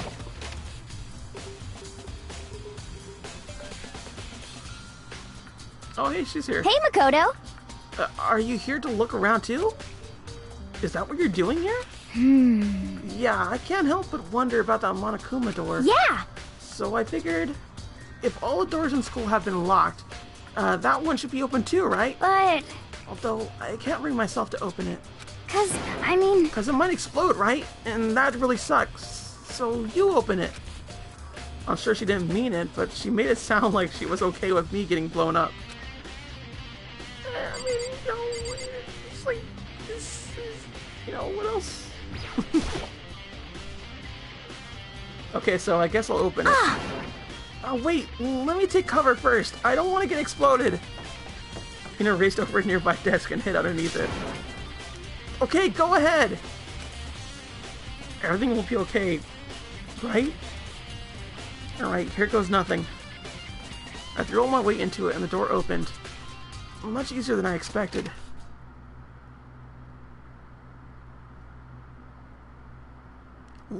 shiny. There is no explosion, thankfully. My first impression was... Huh? Well, place is totally sci-fi! Yeah, I was kind of thinking the same thing. It looks like one of those mechs, dude. Like, straight up. Oh, there's a little hatch there. There's some kind of hatch on the floor. But right now, I'm more concerned about that weird device. What is this device? Looks like some kind of control panel. It's really over the top, though.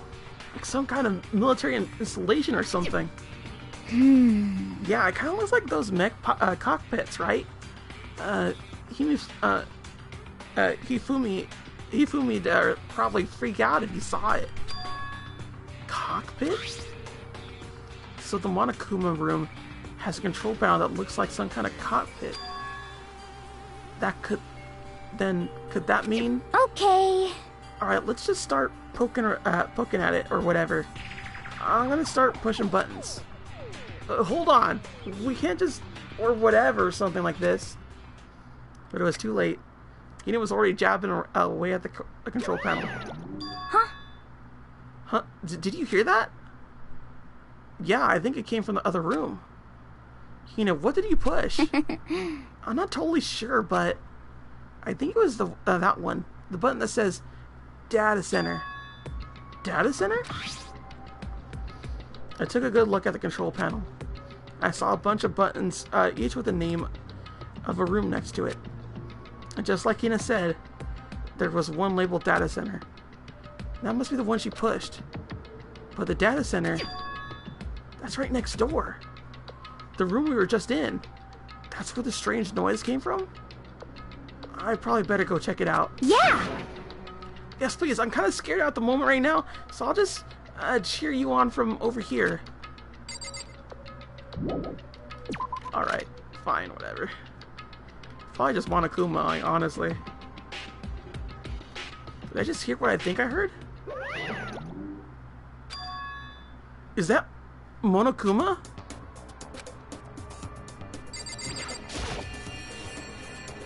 Hey! Give me all your donuts! Is that you, Hina? What? Oh man, busted. How'd you know? Say what? Anyway, what is this? Some kind of remote control camera kind of setup? You don't even know what you're controlling? Hello. Well, I mean, I can't really see anything from in here. Found it. Ah, guess what I found? A self-destruct button. Whatever you do, don't push it. Too bad. Oh man. Were you seriously gonna push it? Anyway, I guess that settles it. The room with the Monokuma drawing on it, and the control panel inside. Yes, it does. I kind of wish Hina just blew it up anyway. Just had a nice little fun with it.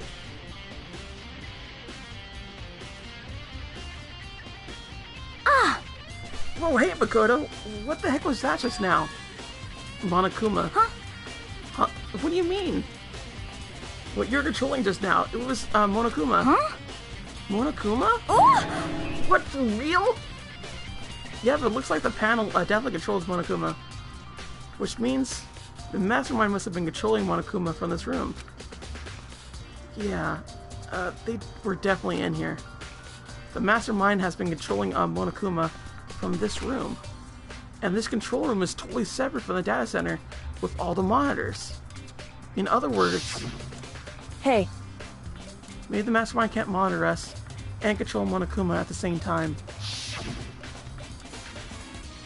Kyoko's theory was right. But if the mastermind's been controlling Monokuma from here, that means that they've been inside the school this whole time, right? I guess that would have been true. But if that is true... It's a very polarizing approach, I know. But okay, enough puns. Anyway, here's a hint. I'm sure I told you this already, but this killing game began with 16 participants. All of them high school students. And the only people to take a single step in Host Peak since the killing game began are those 16 students. Then the mastermind, Monokuma's puppeteer, really is a 16th student? No. It can't be. There's no way. right? Um... What's wrong, Makoto? I don't like that face you're making. Oh no, it's nothing.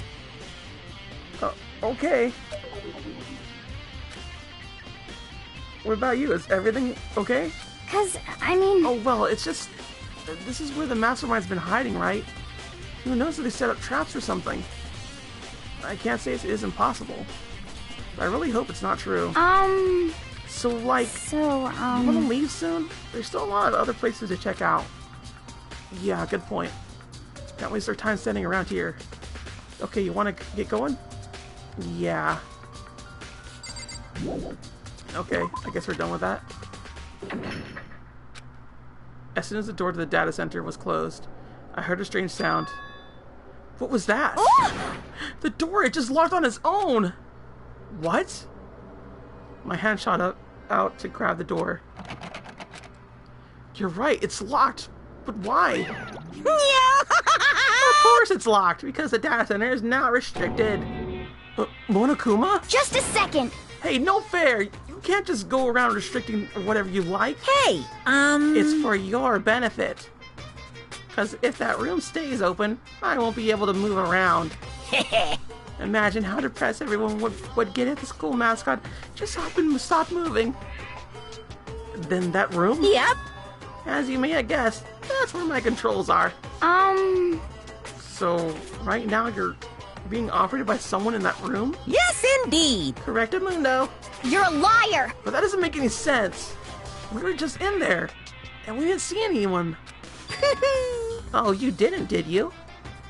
Are you sure you were as thorough as you could have been? Did you have them check a certain suspicious hatch? No way! The hatch on the floor? Too bad, that was your one big chance, and you blew it! Too bad. Of course, that hatch can't be opened from the outside anyway, so whatever. Now then, this room is officially restricted, so no more investigating. I'll rely on you guys to tell the others. Peace! He's gone, but So, was he telling the truth? The mastermind was hiding in there? In fact, if you think back to when we got locked out of the control room, that proves it for sure. Huh? Then when I said we should leave, yeah, that hatch couldn't be open from the outside anyway, right? So it's not your fault. Sorry. Oh, okay. Anyway, we don't have to let it get to us. We have to stay positive and make the most of our time, most of the time we have left. You're right. There's one thing I'm good at. It's keeping my body moving. Okay. Okay, I'm gonna go run around and tell everyone what we found. Nice. You got me all motivated again. You got it. Okay, I'm out. See you later. Hina took off at a full sprint. I have to do what I can do. It's the only way forward. Oh, it's the end of investigation time.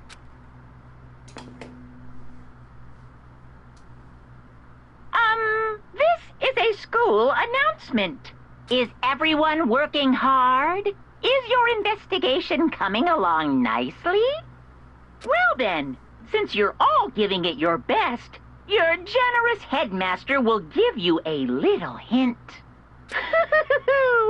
For those of you who are interested, please make your way to the gym ASAP possible. What? Now he wants to give us a hint? It's suspicious, there's no doubt about that. This could be a trap. But even knowing that, he said to go to the gym, right?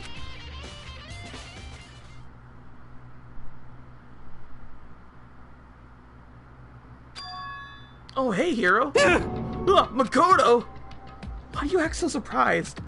No reason. You heard Monokuma's announcement, right? Are you here to find out what he was saying? I just did, actually. I'm on my way out. You already talked to him? What'd he say? Listen, sorry, but I gotta go.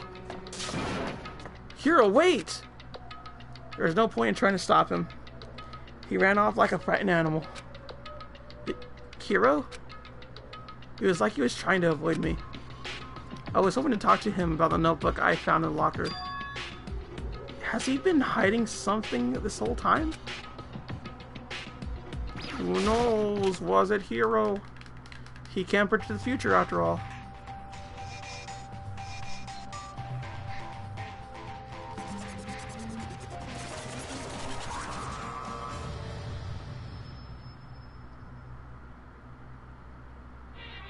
I am Monokuma! Hello, welcome, hello! Are you ready for your final hint? Well, it just so happens to be in an envelope on the ground in front of you. The envelope? Oh, yeah, right here, the basketball. What? This must be the envelope. And just so you know, I won't be answering any more questions about what you find inside. What? Don't worry, just get on with it. Monokuma's cryptic words didn't make me feel any better, but I picked up the envelope and opened it. What I found was a single photograph.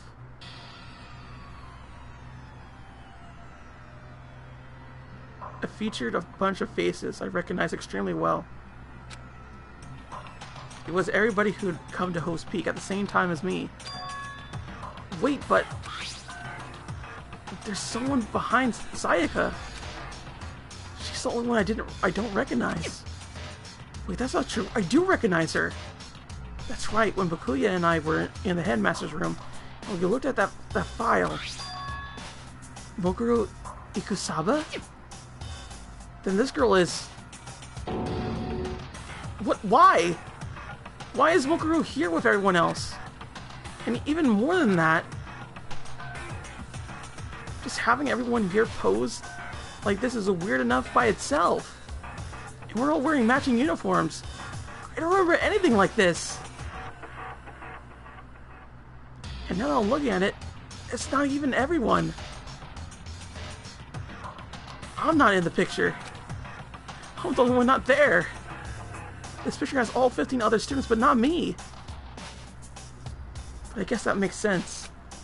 After all, I don't remember even taking a picture like this. I went to junior high with Sayaka, but the first time I met everyone else was when I arrived here at Host Peak Academy. So it's natural for me not to be in this picture, but what's definitely unnatural is that everyone else is in this picture. I thought everyone was like me, and they didn't know each other till they got here. But this picture is real. Then could that mean? Could it be everyone else and just me? Everyone else except me is... How long am I gonna keep up this rambling soliloquy of yours, Hamlet? What are you gonna do? You're kind of getting in the way standing there, you know? So I mean, get out. But How strange. I told you, I'm not fielding any questions. Unbelievable. What kind of mystery would be this if I gave you all the answers? I'd be totally out of left field. I guess that means he's done talking. Damn it. Group photo, everybody. And so in the end, all I found in the gym was even more confusion. And with that confusion in hand, I left the gym dejected.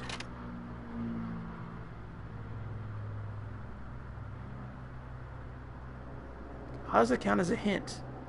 It just made me even more confused. Is that what Monokuma was going over? Did he just put together a fake photo just to confuse me? But it looks so real, so full of life. How could anyone fake that? Which would mean everyone but me. Maybe I should just go ask everyone directly. That should clear all this up. No! I have to clear all this up. Okay, I don't know why we have to go do that. Do we still have to go talk to everybody? Like, are you for real? Oh my god. Do I really have to?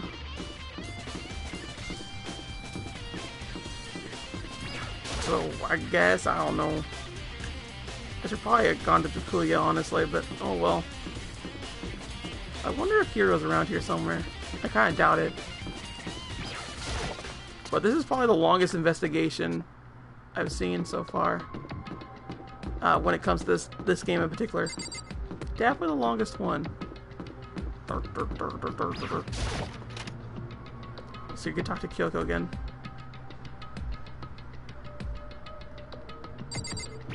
Alright, there we go. I better give her some more time. Okay. So we can't talk to her.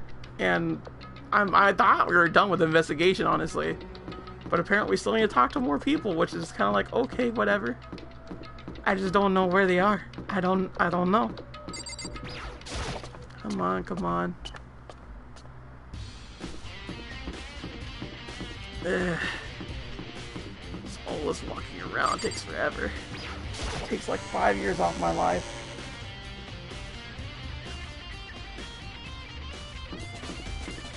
It's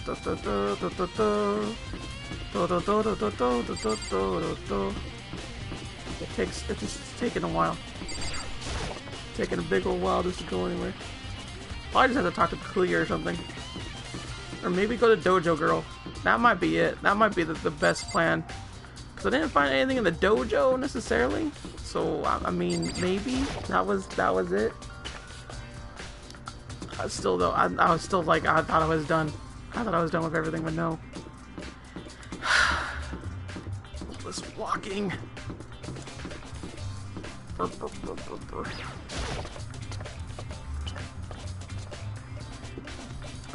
there we go.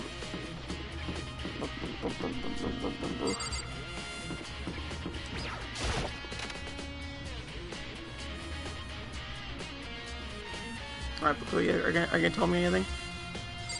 He's not here! Why is he not here? God dang it. Okay, so they're obviously somewhere else.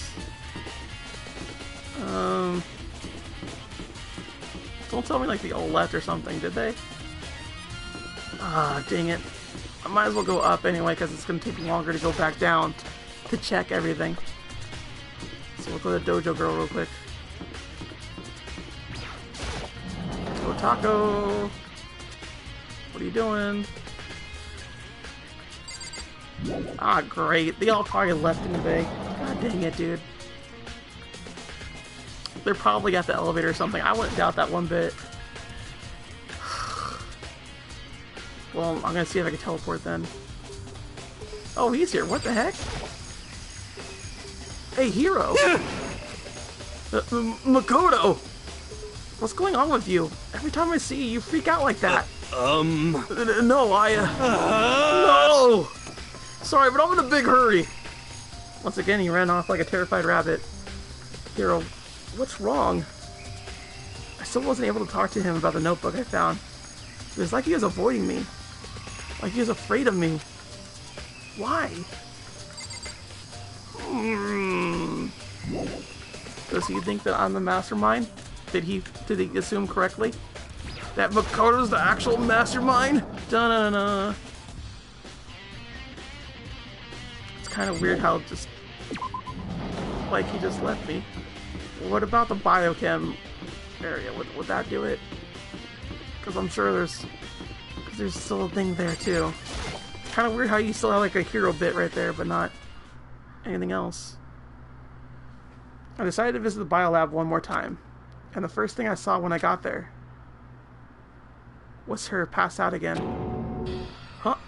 Taco? Oh jeez. It's open. Oh, but Taco.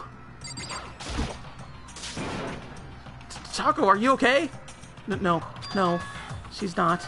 Dead? Is she? Ah! It's cold. It's super cold.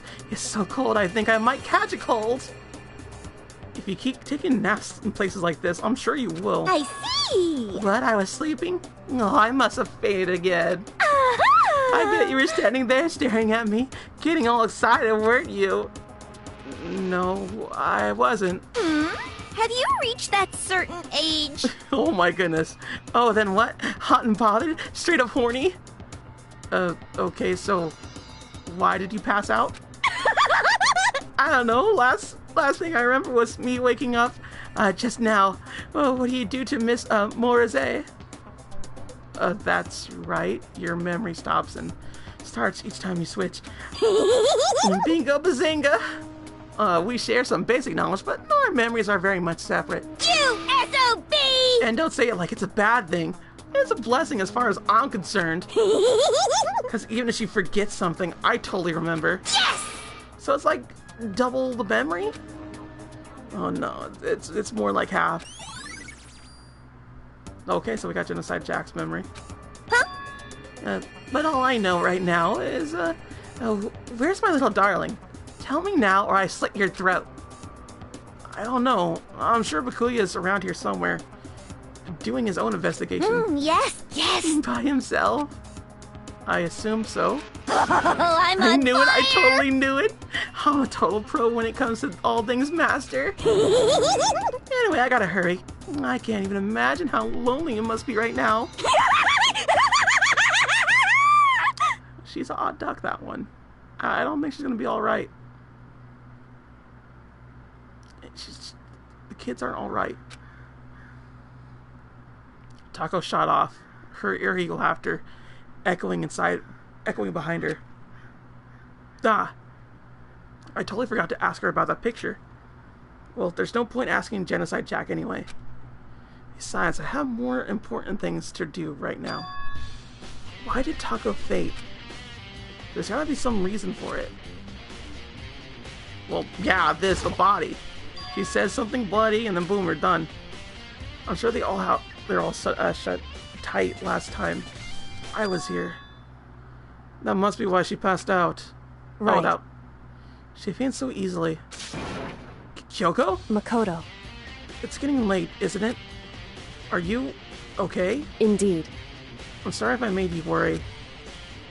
No, you don't have to apologize. Listen. But listen, about this room. Oh, yeah? It would seem... It's a morgue. Yeah? I knew it. I suspected as much. And Taco must have looked inside the refrigerator, seen what was in there, and, well, there you have it. You knew she fainted? Indeed. I was on my way here when Genocide Jack came running past me.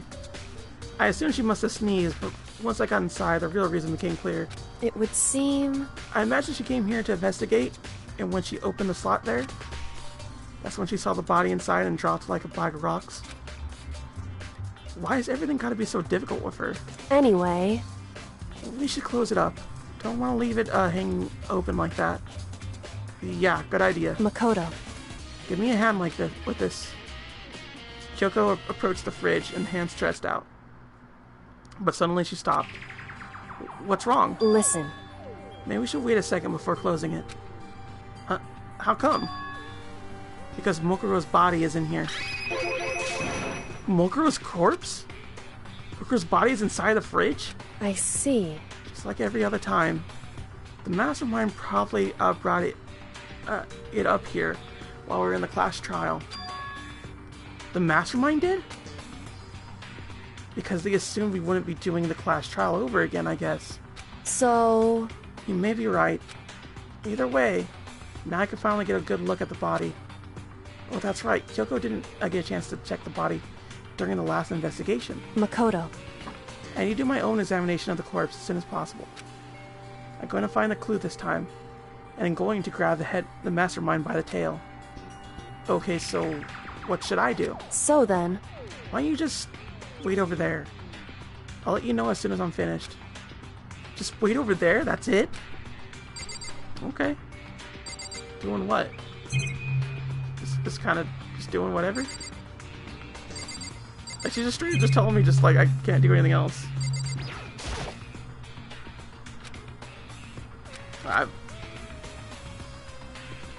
Blue light comes on 9. Oh, 9 lights. Oh, hey-oh. So that was actually a clue. What is this? It's a fridge meant for storing dead bodies. I can't do it. I can't look inside. What a whimper. I should ask Coco about that group photo. After all, she's in it too. Don't let me interrupt your investigation, but I wanted to talk to you about something. What is it? It's about the announcement Monokuma made earlier. Whew. You mean the one about a hint or something? I didn't take him up on the offer. Why not? Because... The only reason he gave us a hint at this point would be to confuse us, to cloud our judgment. I could solve this mystery on my own, without whatever hints he may have to offer.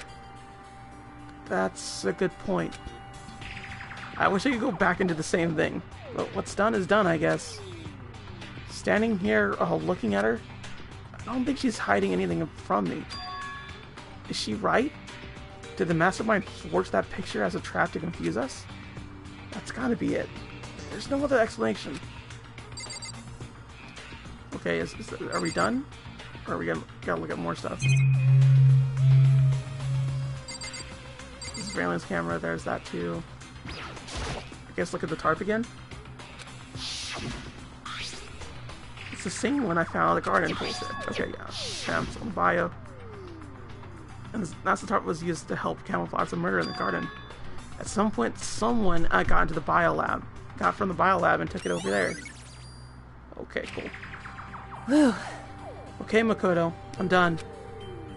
Already? Jeez, that was fast. Indeed. Anyone could do good work if they go slow. In that spirit, I'll make my report brief. So did you find anything? Indeed. I paid careful attention to the wounds and the traces of the blood. And it seems highly likely that the stomach wound, blow to the back of the head, were inflicted after death. Really? The burnt tissue made things a little difficult, but I'm completely confident in my findings. So that means neither of those were the fatal injuries, right? Then what was the fatal injury? Due to the explosion, the victim's identity is unknown. They were, however, dead before the blast. The victim has been stabbed a single time with a knife, which went completely through the body. They had also been struck in the head with an object about as thick as a metal pipe. The body was covered with other wounds, but these were at least several days old. The only other options is those other wounds. But the file said they were old. Is that right? Where does it say that they were old? Huh? Because... The Monokuma file says that they were inflicted at least several days ago. I guess I don't see the difference. Wrong. Well, the difference is immense, considering the impression they give. Listen. You seem to be equating several days old with simply old. However... That doesn't quite follow logically. Old wounds, it makes it sound like they've been there forever. Like they're not related to the murder. Are you saying they are? But we all got the Monokuma file right after she was killed, right? So the wounds were at least a few days old. There's no way they could have had anything to do with it. So then... But if Mukuro herself wasn't killed within the last few days? What? At the very least... Certainly you could allow it as one of the many possibilities, can't you? One of many? Right. A detective doesn't have supernatural powers. There's no way to predict the answer from the beginning. Instead, the ideal detective begins by imagining as many possible scenarios as they can. In other words... They envision these possibilities without prejudice, without bias, only using their logic and common sense. Then, as they investigate, they test what they find against each of these possibilities. Of course, me telling you this doesn't mean you'll be any good at detective work. But beyond using that to solve this particular mystery, you should keep in mind for the future. Hey. So if there's anything else you'd like to know about the condition of the body, now's the time. Kind of think of it, there was one thing. Or when I was looking at Mokuro's profile, it listed her height and weight. So... 5 foot 7 inches, 97 pounds. Vitals were 31, 22, 32. Did I get that right? You remembered all that? You're indeed consistent with the corpse. So then... Indeed. And don't forget about the variant tattoo. There's absolutely no mistake. Indeed. Our victim in this case is, without a doubt, Mukuro Ikusaba. And? Is that all you wanted to ask? Yeah, I think so. So then... It looks like we had no further business with Mokuro's body. Let's get going. It's kind of chilling in here. Oh, wait. Are we gonna put the body back? Don't you think it's kind of sad leaving it out here like this? Why? Sad? Did you forget she was our enemy once? A part of the ultimate despair. But she got killed. She's still a victim. Hey. You heard the phrase, you reap what you sow? Well, yeah, but still. Whew. You really are naive, you know that? It's really quite appalling. But she could have abandoned me, but she decided to help me instead. So for someone like that, what does it mean to be naive? She's just a freaking softie. Just for Makoto, I swear to you. I think we've done all we could do here. Back to our separate investigations, yes? Hold on! I still have one more thing to do. Something I need to talk to Kyoko about. I need to ask her about the pocketbook I found in the locker. If I don't do it now... Okay, fine. I guess we're just doing it now. Hey, Kyoko! I did have one last thing. I know I shouldn't, but I feel like I had to ask. What? Go ahead, then. Out with it. Have you really not seen your dad even once since you got here? What? So... What do you mean? Well, you know all those lockers on the second floor of the dorms? Indeed. I do, yes. But to get into any of those lockers, you need a handbook of whoever's the lockers belongs to. Actually, I managed to get them open using the emergency handbook. I see. The one you found in the headmaster's hidden room. And? So, did you find anything worthwhile in the lockers? I found a pocketbook. And after looking through it, I think it must have been your pocketbook. Why is that? What makes you say that? Because... Like I said, only the locker's owner should be able to get into it, right? I can't imagine those lockers belong to any of us. After all, we only got access to that area just recently. What I'm saying is, there's no way I could have had access to any of those lockers. And if I did have a pocketbook, why would I bother putting it in a locker? Everything she just said makes perfect sense. But there's something written inside. It was about the headmaster. About your father. What? If that's true... Could that mean that video is real too? Video? Makoto. I think everything is finally starting to fit together to reveal a cohesive picture. Although I'm afraid that picture might be worse than anything we could have imagined. What are you talking about? I need to go investigate those lockers right now. I need to confirm what you just said with my own two eyes.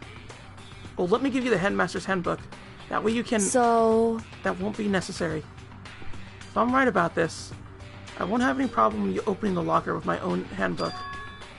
After all, it would seem that it's my locker. Your locker? Makoto. If you watch this, it'll all make sense. A DVD? It says class number 78, urgent interviews. So... I found it in that hidden room, after you left.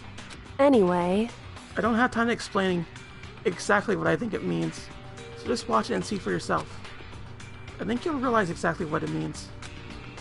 You'll understand what you found when you found my pocketbook in a place none of us have even seen before.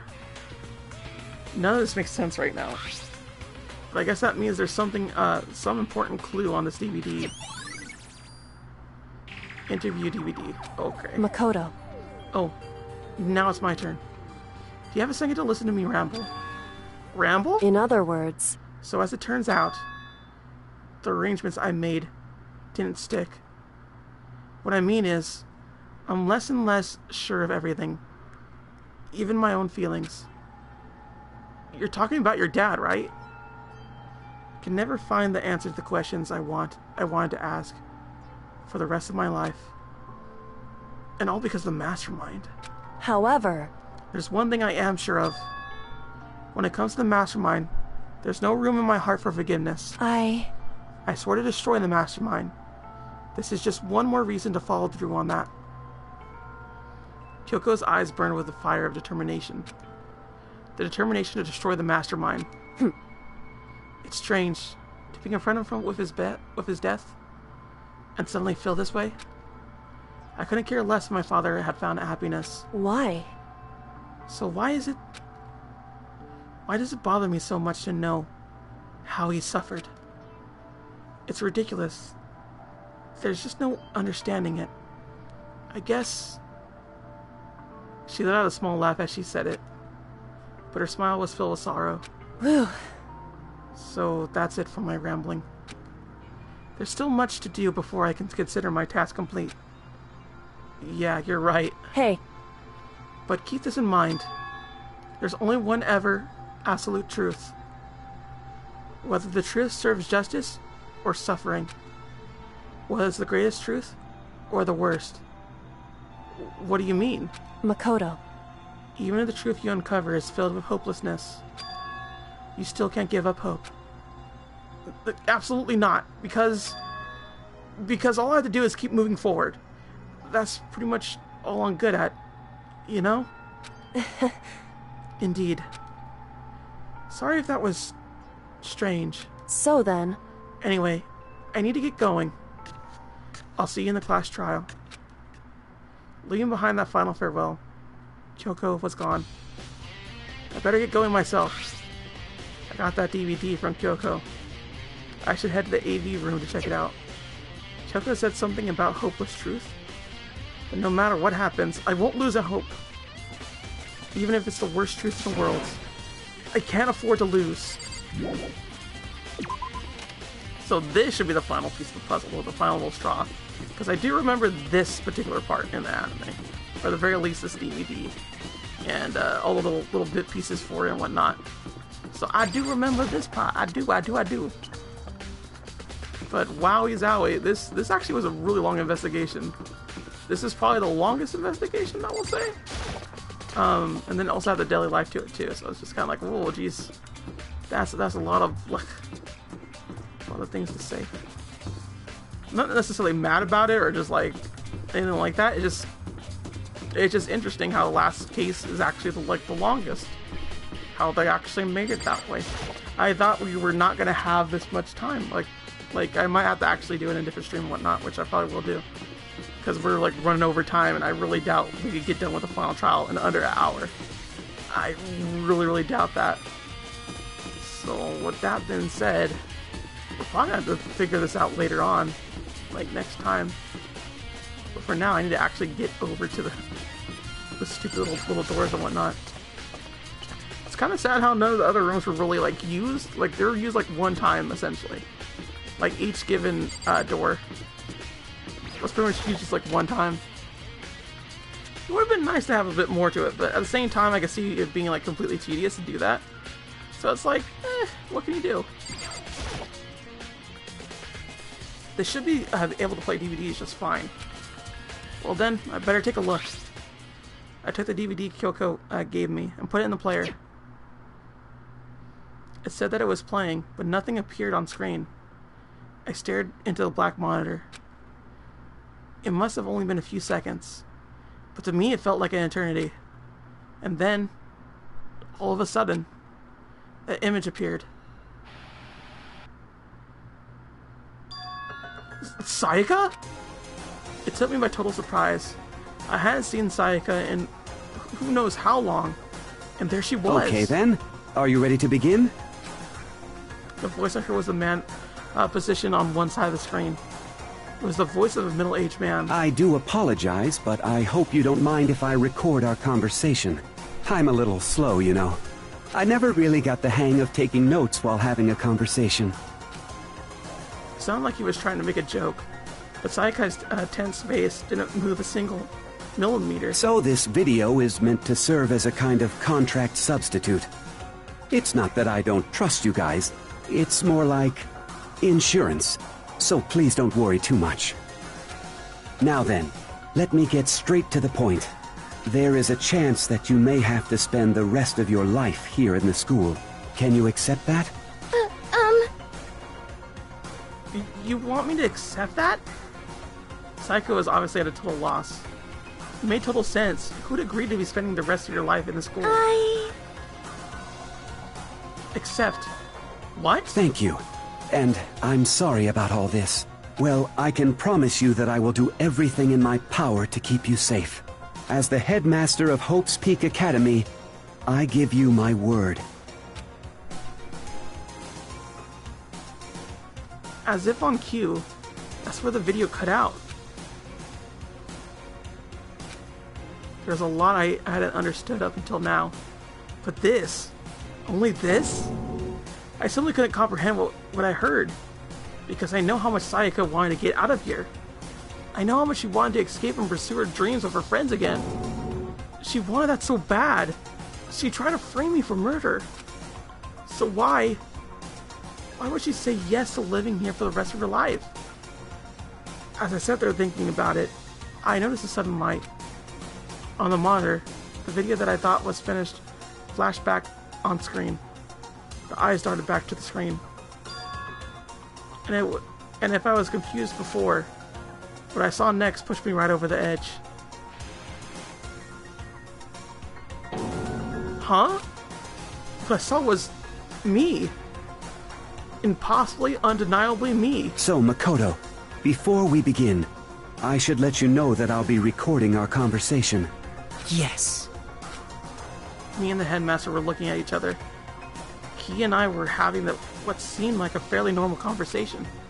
But I in here and now, had absolutely no memory of it.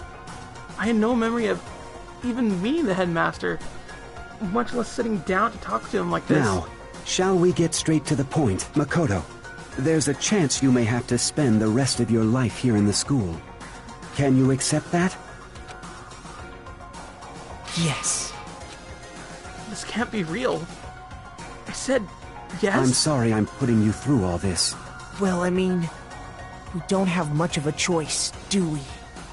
But I promise that as long as you're in this school, I will do everything I can to protect you.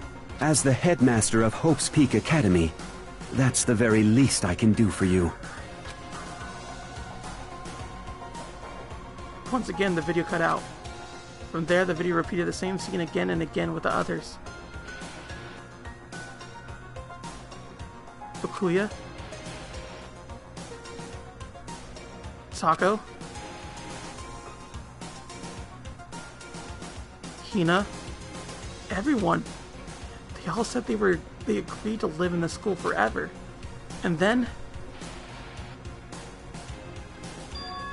Kyoko. Her interview of him had been recorded just as clearly, but I doubt she had met him. She sat down with the headmaster of Hope's Peak Academy, her father, and when he asked her his question, she answered the same as everyone else. She accepted a life within the school. Just as Kyoko's interview was wrapping up, the monitor suddenly went back. Huh? It wasn't just the monitor, the DVD player itself had apparently turned off.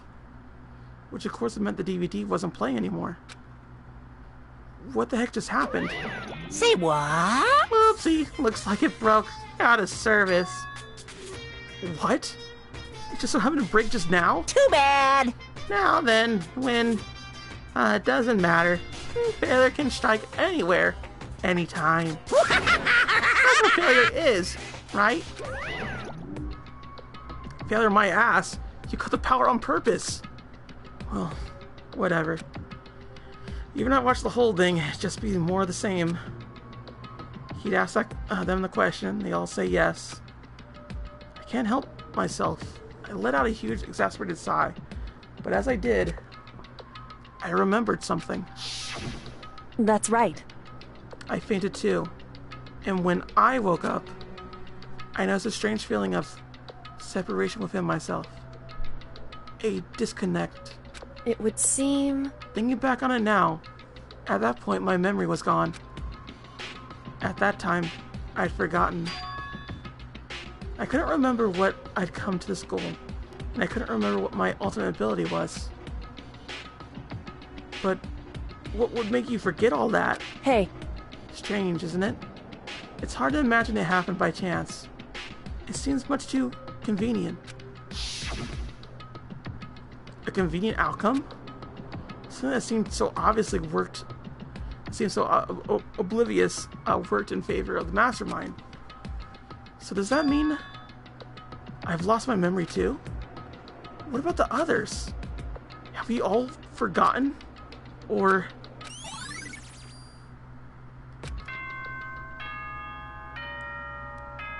oh, there we go.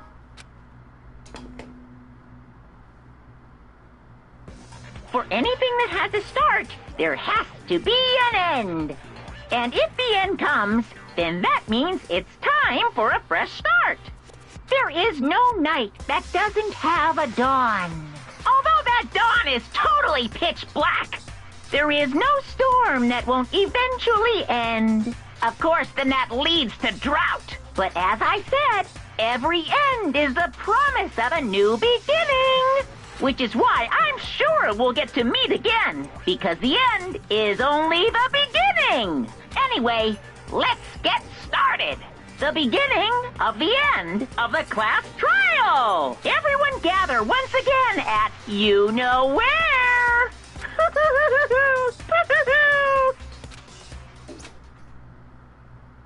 It's about to begin again. The class trial is about to start. The final class trial. The last time all our lives will be online. The last time hope and despair are on the line. I don't have a choice. I had to do this. Okay then. This is the end. And everybody else is here? Yes? I guess I'm the first one this time. Makoto.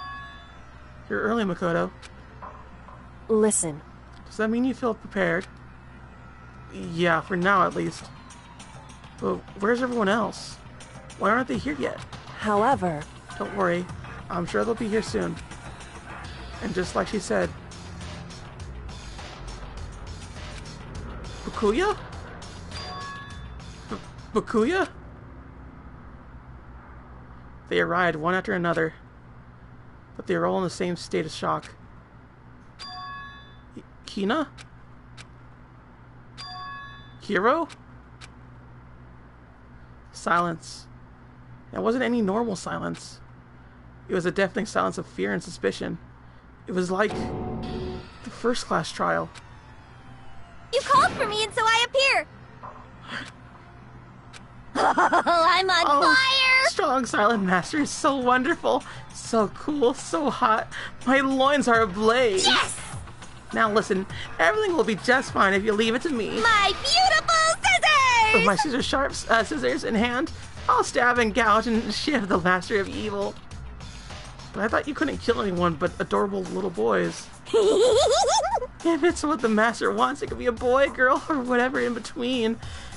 I can handle it. Where am I? Whew. No human language can describe the disappointment I'm feeling right now. Is everyone here? Oh, and wearing our gloomy Gus faces, I see. Well now. Okay, well then, let's begin. Thrills, chills, kills! This final class trial is going to be slathered in pitch black despair, climaxium sorrow. That's fine. You're right. This is the final class trial. And this time, it will be fair. How strange. What do you mean this time? Stop with all the slander. I'm a bear in good standing, you know. Unbelievable. If there was a Mr. Fair Guy Universe contest, I'd take home the tiara every year. I'm gonna win this game super fair and square. Today, I'm feeling white. And I'll make sure everyone watching at home knows that despair is mightier than the hope. Stop talking. Enough of your tedious drivel. Begin the trial already. Sure. Let's begin the trial already. I'll be waiting for you down below. You guys. So don't try and run away. Laughing as loud as ever, Monokuma disappeared. Whatever. In the name of my family. This will not be over in no time. With explicit confidence, Bakuya was the first into the elevator. One by one, the others followed.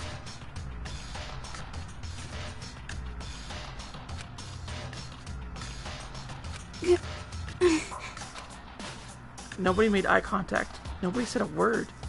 They just disappeared into the elevator. Hey, They're all acting odd. Like they're paranoid. Suspicious of each other. however, But you know why that is, don't you? Yeah, I think so.